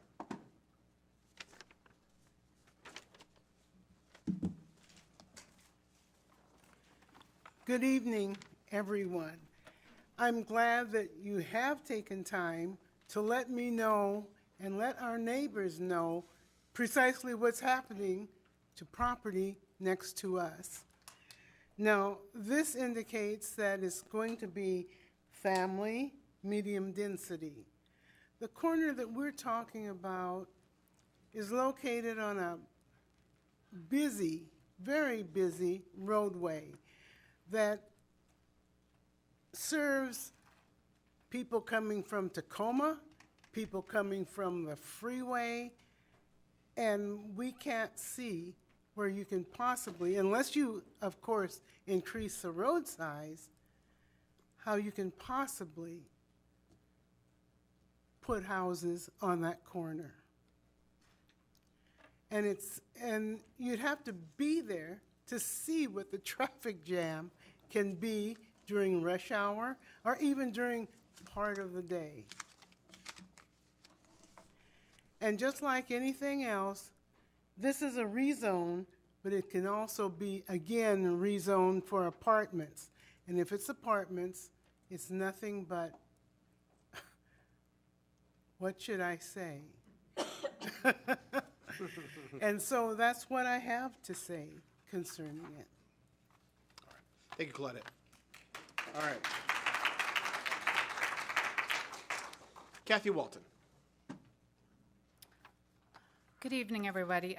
I am speaking about the possible rezoning on 376th and Milton Road there, south of Enchanted Parkway and Wild Waves. I live in the Brittany Lane area, and I see a lot of traffic on that road.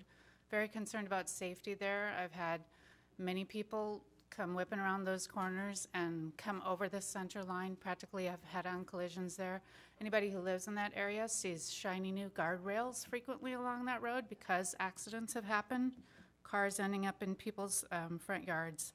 So I'm concerned not about a few potential additional single-family homes in that area, but it's the high density that I'm very concerned about.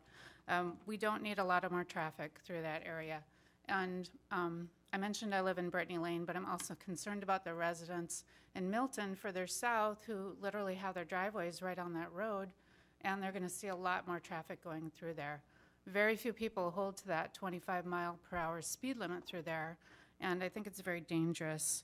The possibility of the 376 being punched through all the way to 161 is a concern to me as well, and we don't need that being a cut-through for our large neighborhoods. The park that is directly on that road is not actually a public park. It is we call it a tot lot, and it is private park. I also wanted to mention that our schools are already at capacity in that area, and high-density homes in that area would only add to that problem. Our schools just can't keep up with all the extra kids. My kids have gone to Sequoia and Rainier View Elementary School over there, as well as Todd Beamer. And when those additional high-density developments were developed in the last few years, our schools just burst with kids, and there was many behavioral problems and very stressful on the kids and the faculty. So I really want to urge you to study that extremely carefully if you move forward, or simply choose not to move forward on those studies. I thank you for your time. That's it. All right, thank you.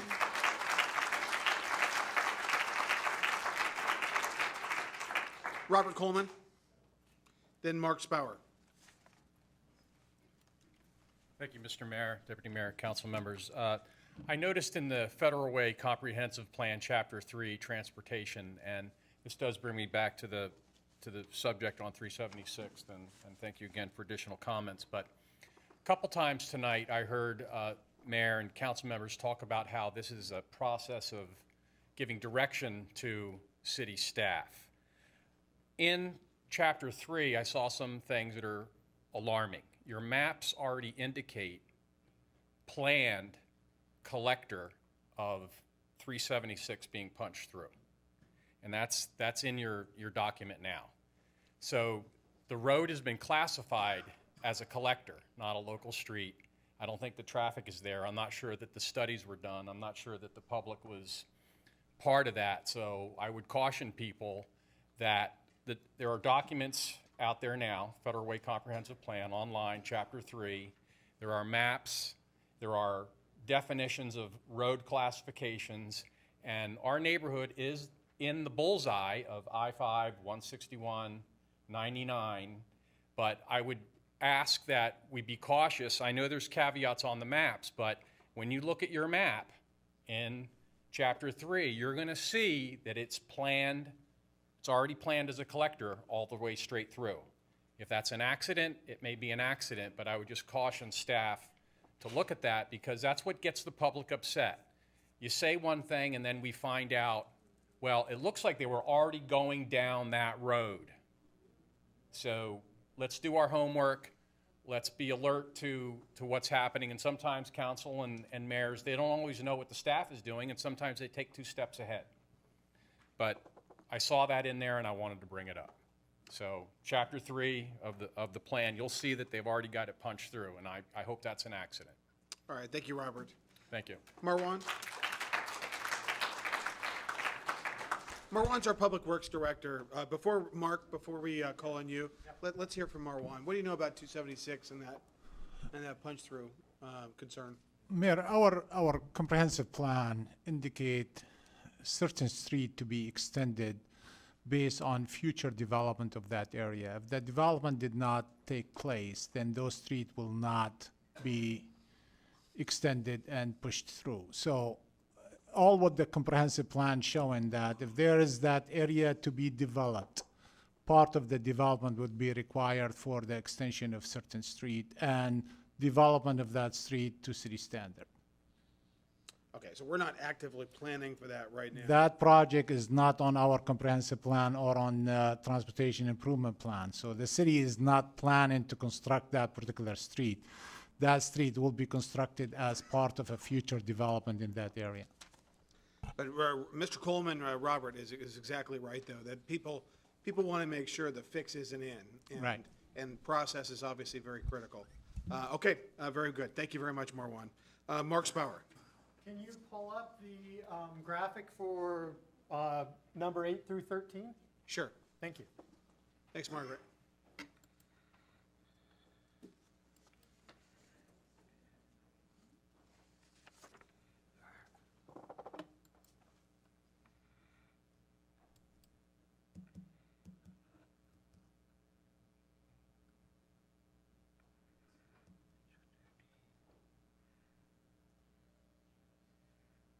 While she's doing that, we're clearly going to go past 10 p.m. Deputy Mayor Burbidge, do you have a motion? Yes, I move to extend tonight's meeting past 10 p.m. Second. Been a motion and a second to extend past 10 p.m. in case we get there. Is there any discussion? All those in favor? Aye. Reluctantly. Opposed? All right. With some reservation? All right, we just knocked down that piece of business just in case we have to. This one? Yeah, that'll work. Okay, so hi, I'm Mark Spohr. I'm concerned about the ones there in Enchanted Parkway, 376, numbers 8 through 13. I live right here at this corner. This is the road punch through that we're concerned about. Happening, as your Director of Public Works said, if development occurs, that this would be considered. That would make our neighborhood a thoroughfare with a private park right there. I also disagree, Margaret, with your saying that all of Brittany Lane and Regency Woods is zoned 7.2. There are a series of lots right here that are zoned, including my own, 1 acre minimum. It's part of Brittany Lane and Regency Woods. So those were put there to be a buffer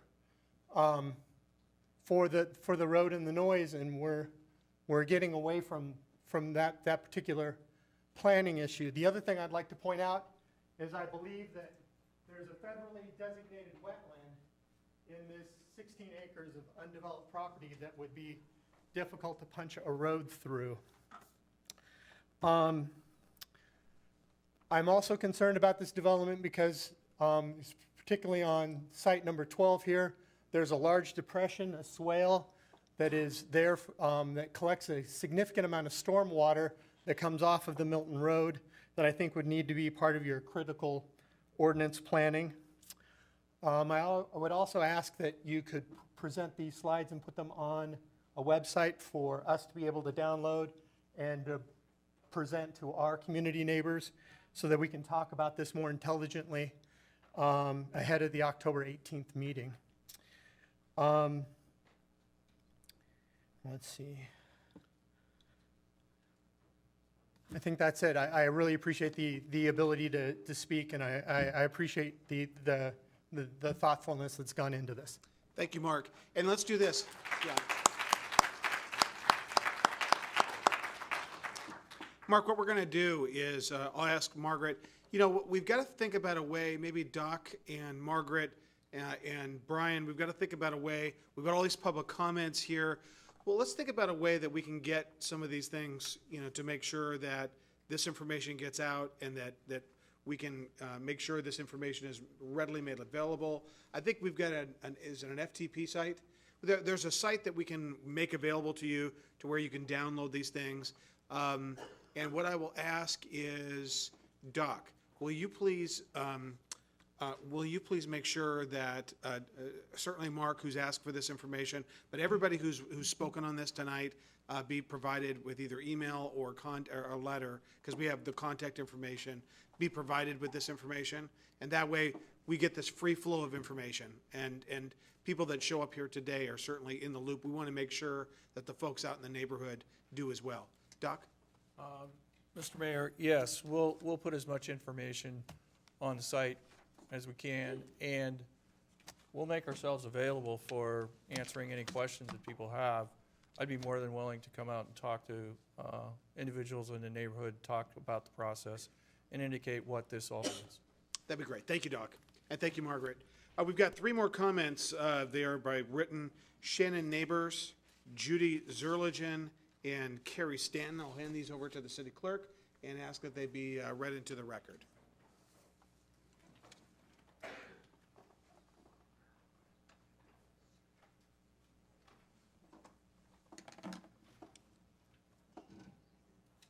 What's that? We need to. Yes, please. They'll be timed for the 3 minutes. First comment is from Shannon Neighbors, and it reads, to City of Federal City Council, Land Use Transportation Committee, July 18th, 2017. Concerns regarding rezoning along Milton Road, I-5 corridor, rezoning a rural area of 25 or fewer homes on a 1 to 13 acre properties to hundreds of homes on 5,000 to 7,000 square feet and allowing apartments and businesses. During the July 10th meeting, Councilmember Bob Selski commented that the city had not seen so many requests at one time in a long time, and it's not difficult to see that this is because the property owners making the request are doing so with the promise of being bought out by a developer. The developer, and thus the city as well, stand to make huge profits by rezoning such tiny properties instead of the next step of 15,000 square feet per residence. As a parent of 3 and former 30-year educator, I'm well aware of the consequences of not allowing children natural space to run and play in their own backyards. A home on 5,000 square feet takes up virtually the entire lot. In addition, the city allowing family housing in such confined enclaves under SeaTac flight paths and along noisy, polluted I-5 is unconscionable. In order to accomplish this, a developer would do what all developers do and strip the area of every tree in sight, worsening these conditions. Those 150-year fir purifying the air and muffle the noise. How does the city intend to mitigate the enormous impact of creating exponentially higher levels of noise and air pollution once these towering fir trees are destroyed? Your solution may be to install an unsightly concrete wall which does little for the noise and cannot produce oxygen and dissipate carbon dioxide. This city will be putting the health and welfare of everyone in the area for miles around in jeopardy. Research shows that life expectancy close to major freeways is reduced. When Regency Woods, Brittany Lane was developed 25 years ago, the developer was required to line the west side of the development with 1 house per 35,000 square feet as a buffer for the residents who lived on the adjoining acreage. We believe that if this travesty is to be approved, that at the very least rezoning be allowed only at 15,000 square feet per home with no neighborhood businesses allowed. Buffer zones be provided by all adjoining property owners, preservation of trees, protection of wetlands, one of the major reasons for incorporating unincorporated King County in 2005, and environmental impact studies be provided to all homeowners within a 5-mile radius of the rezoned areas. With Google Maps new technology to provide potential homeowners with critical information regarding pollution levels in any given area, they deserve the right to know how that affects their health and that of their children, their pocketbooks, and property values. Federal Way is already considered a less than desirable area of Puget Sound, and this kind of change will only add to that perception. Are we to be the new Algona Pacific? All that is necessary for the triumph of evil is for good men to do nothing.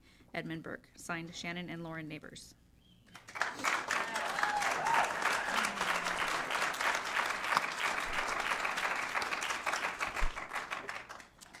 Okay. I have 2 more. I have 2 more. Oh, okay. All right, next one is from Judy Zollergan, and it reads, July 18th, 2017. Please do not permit a rezone in the Lakota area. Doing so would result in an environmental travesty. File 15-104940, parcel number 122103-9147. Greetings, Mayor Farrell, elected officials, land use committee members, city planners, environmentalists, and fellow citizens. I regret that I cannot be present at this evening's meeting. I have a prior commitment, and yet this matter is wildly important. I have asked that this brief letter be read aloud. The citizen request to rezone the Lakota area and amend the comprehensive plan should definitely not move forward. Considering a potential buyer's wish to intrude on the Lakota Creek would be an environmental disaster. The reason for the citizen request says the applicant states King County is facing a housing crisis and indicates the highest and best use for the land is residential housing. Land use meeting notes, July 10th, 2017, page 13 of 21. A perceived county housing issue should not be a reason to change the zoning of any parcel from professional office to neighborhood business. This was published in the Federal Mirror in the legal notice June 30th, 2015. The Lakota Creek runs directly through this parcel. Any intrusion to the 100-foot stream buffer would be environmentally irresponsible. The city has spent nearly $3 million restoring the Lakota area stream beds.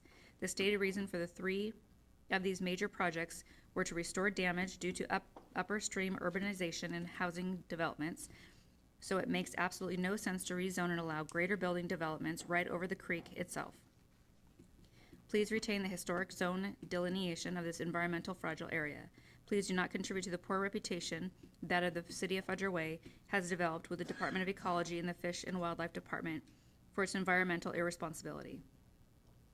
Also, a Bellevue developer who has for about 5 years has been seeking to intrude on this very same Lakota area and has already disregarded it. The 20 to 27 acre proposed Creekwood housing development in this area off Dash Point has another application conference scheduled for July 27th. Thereby allowing a rezone on this environmentally sensitive Lakota area parcel may set precedents for future downstream intrusions. Please take caution. This could be the tip of an iceberg. Professional office zone permits such uses as multifamily housing with ground floor commercial, grocery stores, coffee shops, and barber shops, etc. This property is just north of Dash Point Starbucks, an established barber shop, huge apartment complex, and the vacant grocery store once inhabited by the Metropolitan Market.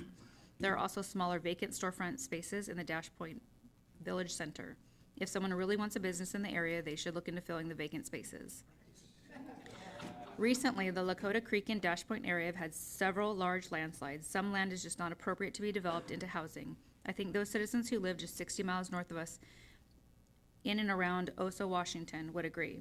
Whose fault is it that some people buy cheap land that has areas that may not be developed? Citizen Susan Haran is the supposed current owner of the property and is the applicant for the rezone. Her request stated that the property has been for sale for 18 months and there were no potential buyers interested. This statement on the application is written in the past tense. Does that mean she's asking for a potential buyer or there is some other unknown agreement? Who is that buyer and what other properties and plans exist? Please do not move forward on the mystery and unknown. Considering the simple economic of supply and demand, she could be asking for too much or priced too high. It's hard to sell land under a bridge or over a stream. If, after considering this letter, you cannot yet agree with the site-specific request for an amendment, should not move forward for further review, then at least table it tonight so you may investigate the area. Please look at the parcel, both available maps and in person, see where Lakota Street runs directly through the small critical areas that is just east of Dumas Bay. That's fine. Okay. Almost done. Okay, last one. Oh, go ahead and finish it. Okay. Last couple sentences. Or consider having an unbiased professional environment evaluation of the area.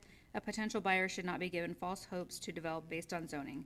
I've lived in the area for over 20 years and know for a fact that the city's critical area map is extremely inaccurate of this Dash Point area. Thank you for your consideration, Judy Zollergan, neighbor and representative of the Protect Lakota Citizens.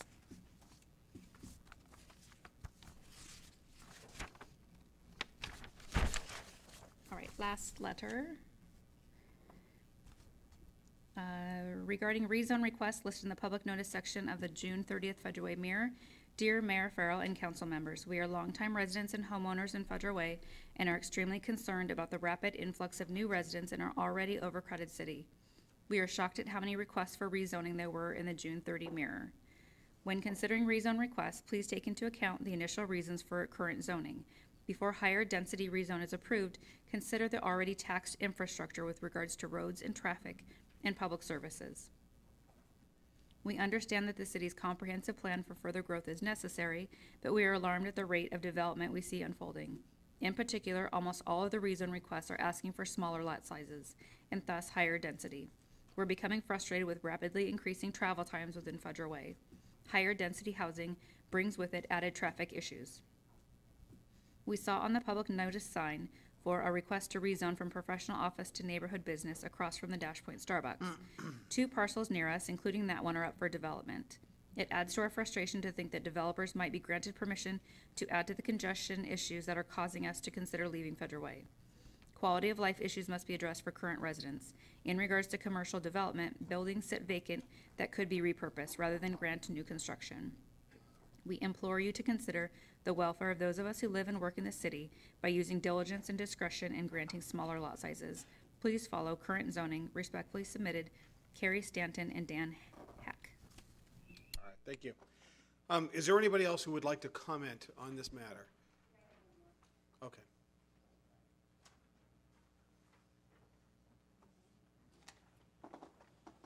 Regarding the zoning for the Lakota area, I actually lived there for about 15 years. I lived on the opposite side of Lakota Creek in the what was called the sand pits. We had a horse. Sizable property is still in that area. So there are people who still like to ride horses and have large parcels, so that would be great. The piece of land they're talking about has already 2 storage units on it. It is a very little sliver piece of property that drops down into a sizable ravine.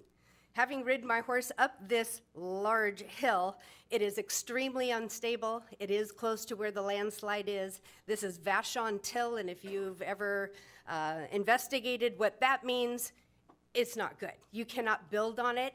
I don't know how anybody could possibly build up all of that land. There is the Water Creek there, and then the 2-laned road going down. I have no idea how that could ever be feasible, considering all the issues we had with the landslide. As far as the property, actually Regents Woods, what I read back in the Basin Plan of 1994, that whole area, along with Costco, was completely annihilated and was not developed correctly. That is why, if and IRG ever does develop, those people propose an extra month of wait time for vegetation to grow back, so we don't have these extremes to our wetlands and delineation. The other thing is the area over by the Gethsemane Cemetery. There is ancient tribal Puyallup burial ground there, as well as I've stated before, the homestead of Hylobos himself. These people at Gethsemane have applied for over a year and a half and could not figure out why their permit wasn't being recognized. I let them know that light rail is coming their way, and again, to consider putting that type of activity on sacred lands is absolutely unthinkable. So please consider all those things. Thank you. All right, thank you. All right, Councilor, any other questions or discussion before there's a motion to close the public hearing? Councilmember Honda? In talking about the land over by Regency Woods and Milton is so close, do we contact the city of Milton and get their opinion on redevelopment there? Brian?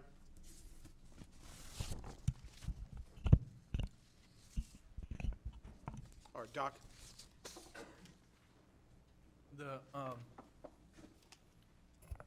The city will be notified of any activity that we do with the SEPA action.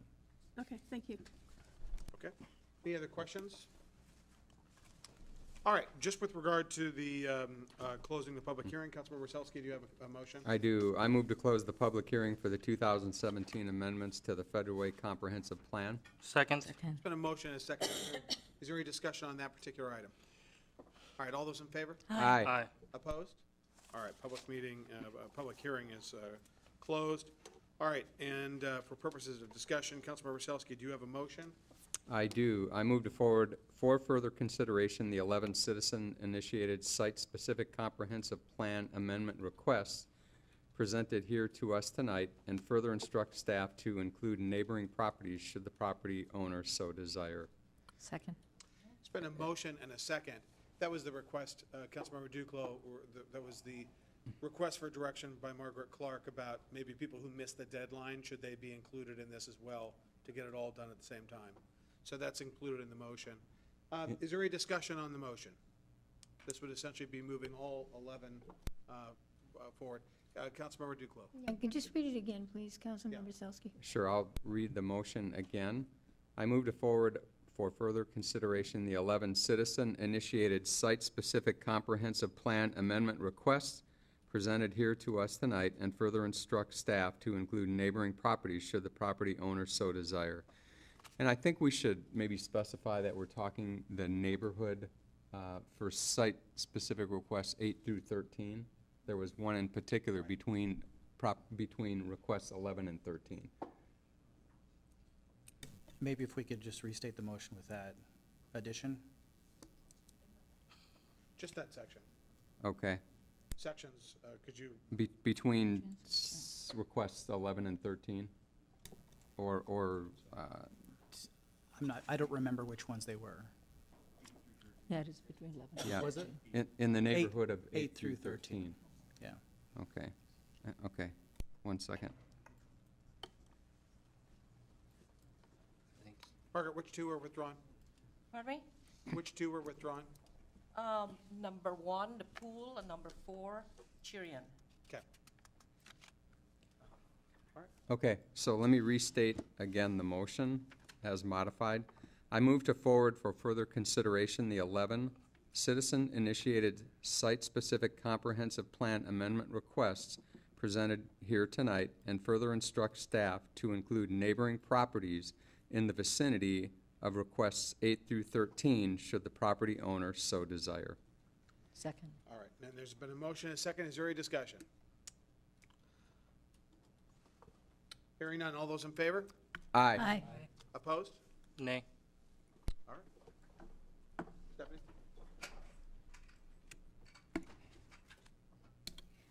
Deputy Mayor Burbidge, Aye. Councilmember Sefa Dawson, Aye. Councilmember Selsky, Aye. Councilmember Honda. Aye. Councilmember Kopeng. Aye. Councilmember Moore. Nay. Councilmember Duclos. Aye. Motion passes 6-1. All right. Everybody, thank you so much for being here. This is just the beginning, and we really appreciate you being here. It's important that you're here, and just like Lauren said, we want to make sure that we keep hearing from you. So stay tuned. Appreciate it. Okay. All right, now it's time for council reports. Councilmember Sefa Dawson. Thank you, Mayor. So I think Should we wait a second? Go ahead, did you have, what's that? Should we wait till it quiets? Oh, yeah, let's wait a second. Sorry. But then nobody will get our council.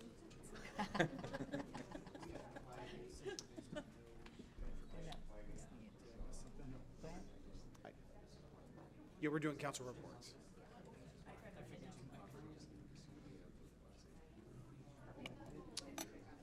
We're continuing the meeting. All right, thank you very much. Thanks. Could we get on with it? Absolutely, I know, exactly. Councilmember Sefa Dawson. Thank you. So for some of us today, it's been a very long day. We started out very early at the Boys and Girls Club benefit breakfast, which was very inspiring. I loved the kids' stories, their challenges, and how they've persevered through those challenges. So to be so young and still have life challenges is just incredible, and how they've persevered. And also today, I was appointed to the Communities of Opportunity Best Starts for Kids Advisory Board. I was one of 15, and we have a lot of work ahead of us in terms of the Best Starts for Kids initiative, and I'm looking forward to serving on that board. With that, I Congratulations. conclude my, thank you. All right, thank you. Councilmember Selsky. Yes, just have a few things. You know, we talked about the Town Square Park and the water feature there, and a couple of weeks ago, I took both my grandkids over there to that on a Saturday afternoon. It was picture perfect. It was like 78 degrees, and I'm telling you, that place was just packed with kids. And we had to park in the overflow area. It was just amazing, and that was the first time I had actually seen the park during the, you know, a bit of good weather. And I'll tell you what, it's everything we bargained for. Just having seen it again for the first time and seeing the kids and actually walking through it myself with my grandkids. So I'm really proud of what we did there in that park. I think it's going to be a magnificent, it's just going to be have a magnificent future in our city as we continue to grow and develop our downtown areas. So also agree the Boys and Girls Club fundraiser was amazing this morning. There were two young gentlemen who presented, plus one mom who presented the story of the Boys and Girls Club and what it meant to them. And it just, every year you go to that, you hear new stories, and it just warms your heart to the value of that particular organization in our city, and in Auburn, of course, as well. The Kiwanis Salmon Bake coming up on the 28th of July, Friday. I'm proud to say that our class of Federal Way High School 74 is having a mini reunion there, thanks to my classmate and husband of Council Member Susan Honda, Mr. Bruce Honda, who's the spirit of our class, and I invite other classes of Federal Way, in fact, other classes of any high school in the Federal Way school districts to come and be part of this event, support the Kiwanis. It's a great event. It's a great fundraiser for a wonderful purpose. And so I guess with that open invitation, I hope there's enough food for the thousands that are going to show up. Also, the Fusion Boutique grand opening is coming up, and I don't know the date on that. So I'm sure somebody else will be talking about that. And then lastly, the next Land Use and Transportation Committee meeting is scheduled for Monday, the 7th of August, right here at 5 o'clock in council chambers. And that's it. Thank you. Councilmember Honda. Thank you. I would like to thank our Public Works Director, Maureen, for his work on First Avenue between 325th and 328th Southwest. There was a dip up until today. And it was pretty significant. You could see it as you're driving, and then you slow down and you would go through it. But I've been asking for a long time for it to be investigated and fixed, and it was done this week. So thank you very much. I drove over it for the first time this afternoon. It was so nice. I automatically slowed down, but I didn't have to. So thank you so much for listening and for fixing that. And I hope it stays even. I hope it doesn't sink again. Neighborhood night out. So Betty Taylor, Claire Wilson, Jeremy, and Pastor Joe Bowman and myself have been meeting on a weekly basis, and we have a awesome event planned for August 1st.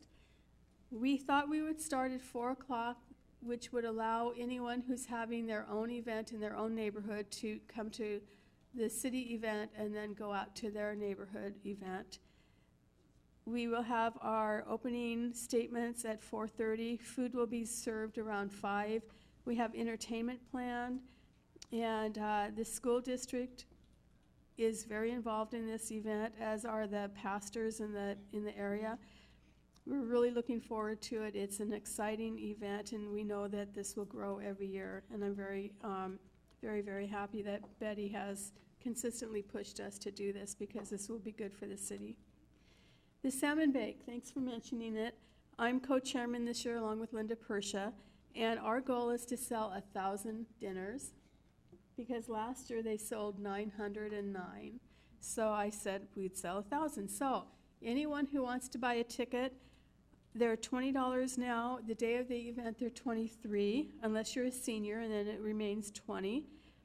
We have meals for children. Also, it is rain or shine, July 28th from 4 to 8 at Still Lake Park.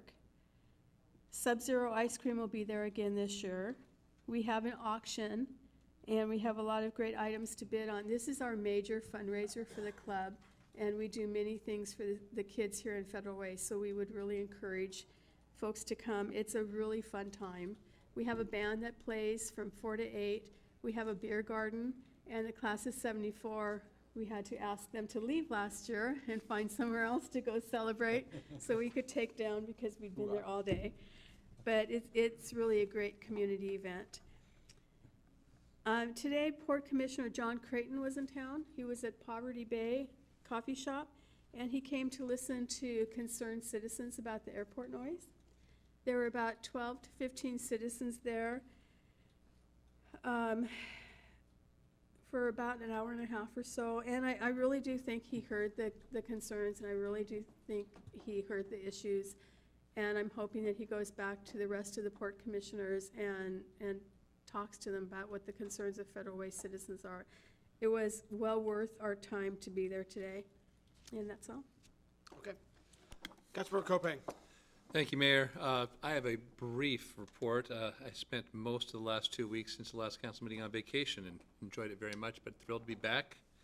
First day back today. I started early with the Boys and Girls Club breakfast, and I just have to applaud that organization. I'm on the board, full disclosure, but I really believe in their mission and the way they're executing in our community that mission. It's a very positive and solutions providing organization, and just can't say enough good things about what they've done and what they continue to do. I also am looking forward to the Salmon Bake. I think it's one of my favorite events of the year, and it's not just because I'm a Kiwanian. It is a great community event, and certainly do look forward to that. And with that, I am going to conclude my report. All right. Councilmember Moore. Thank you so much, Mr. Mayor. A lot of exciting things are happening. I'm certainly excited to be attending the Salmon Bake. That's something I'm always looking forward to, and I look forward to being there this time with my wife. Last time I was there with... 2 tickets. Oh, there you go. Look at that. She's going to love me now. Moving forward, I must say that I am pleased with the report on the Federal Way Day Center. I think it's great, and I look forward to seeing further performance measurements coming out of there and whatnot.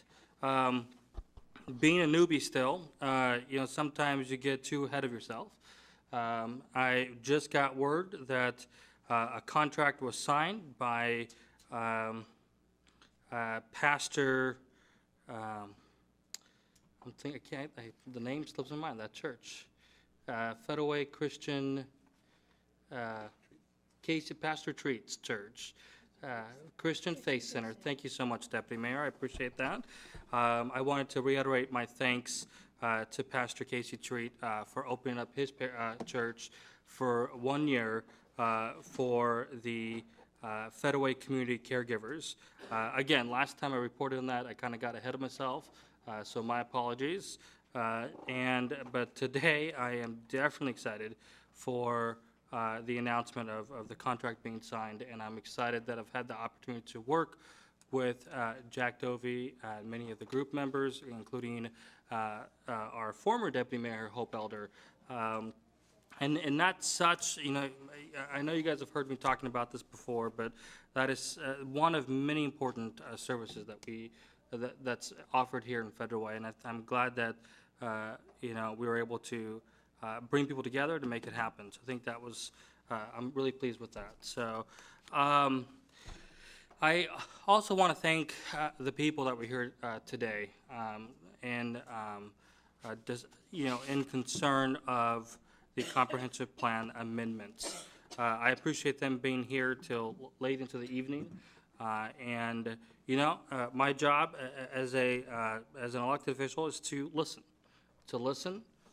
to hear thoughts and opinions, and to, in my opinion, also protect our lands. And so the reason why I voted no is for the fact that there's, You know, we heard one of our constituents saying it. There's too many mysteries and unknowns, and I think it's really important that we know that. And so I'm really concerned about Lakota Creek and Lakota area. I've walked the lands, and I know how, I'm concerned about how delicate of a land that is. And so, and not only that, but the second point, and I'll end on this, is, you know, I think we've heard loud and clear of multifamily development, multifamily housing development, and that's of concern, and that's something I hear our residents talking about every single day. And so I took that into consideration. That's the way I voted I voted. And with that, Mr. Mayor, there's plenty more I can say, but with respect to time and respect to my colleague to my left, I will end my report. Thank you. Councilmember Duclos. He only ended it because I threatened to hit him. I want to say, first of all, I'm very, very excited about the PAC. Yeah. And you know, it's on time and in budget, which is fantastic for a construction project of that size. And there's so many unique things about it that could have gone wrong, and it hasn't. It's the company and everybody is wonderful. And for those younger people out there, you probably won't enjoy this as me, but I want to go see the tribute to the Beatles.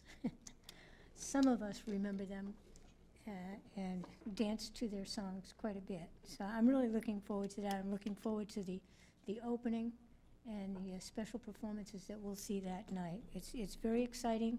I think it's going to really generate stuff down there downtown, the hotel coming in. That section is really, really going to improve. We just need to be careful of sound transit. Right. The other thing is, I go up to the Town Square Park every week. My dog goes to daycare on Wednesday. I don't have to take care of him. I go up and I do a 1 or 2 mile walk around there, and in the summertime now, I see the families out there during the week with their little children, the kids playing in the splash park. One kid didn't have his bathing suit, but he was out there with everybody else. But they're so young, they don't care at that age. And the parents, it's really crowded. During the wintertime, it's very pleasant also. And so I think that's one of the greatest things that we have done in recent years. And again, I think, well, the last thing I'll just say is the next meeting of the FEDRAC is next Tuesday at 4:30 in the Hylobus room. It's late and I'm tired. That's the end of my report. Thank you. Deputy Mayor Burbridge. Thank you very much. It's nice to hear the enthusiasm about the PAC. I certainly share it. I also want to extend my personal congratulations to Lydia on your appointment with the Best Starts for Kids ever. And the Boys and Girls Club breakfast was very gratifying this morning. That program is so important for those kids and their families. It really deserves the support of the community and the city. And I also appreciate the presentation on the day center, and it's encouraging to hear that the progress that's being made from the outstanding efforts that are put together there. Looking forward to National Night Out, and appreciate all the folks who open up their homes, their neighborhoods to the community. I attended last Friday a housing conference in Renton along with some staff, and appreciated the opportunity to share our concerns and experience in Federal Way with others in the region. It was for the whole county, and also to hear those similar concerns and sometimes different concerns from the other areas of the county. This morning at the South County Area Transportation Board, we had some interesting presentations. One was from Sound Transit, where the folks from that agency presented some overview of the planning that's taking place and the work that's taking place. There was a lot of discussion and a lot of expression of concerns about having sufficient parking at the various locations, certainly shared by Federal Way. And we also had a presentation on a meeting taking place by of the Washington State Transportation Commission Their next meeting is going to be at the Kent City Hall, and it's Tuesday, July 25th, from 8:30 until 5. I have a copy of the agenda I'd be happy to share with anyone, giving the details of what they'll be reviewing. And then also there was a presentation on the work of the road usage assessment process. And that's being looked at as a way to provide an alternate source of funding to the gas tax because of its declining effectiveness as a source of revenue. It's declining significantly, partly because of the more efficient cars, and then of course the extreme end of that, the electric cars. And trying to facilitate analysis of an opportunity to have this alternate form. And they're going to be studying, taking some samples and asking people to try out different systems. And they're also looking at the anticipated use of tolling as one of the alternates, but thinking that it may not be needed if there were to be a road usage system put in place instead. So it's really quite interesting, and I do have more detail on that if anyone is interested. And that concludes my report. All right, and with that, we are adjourned.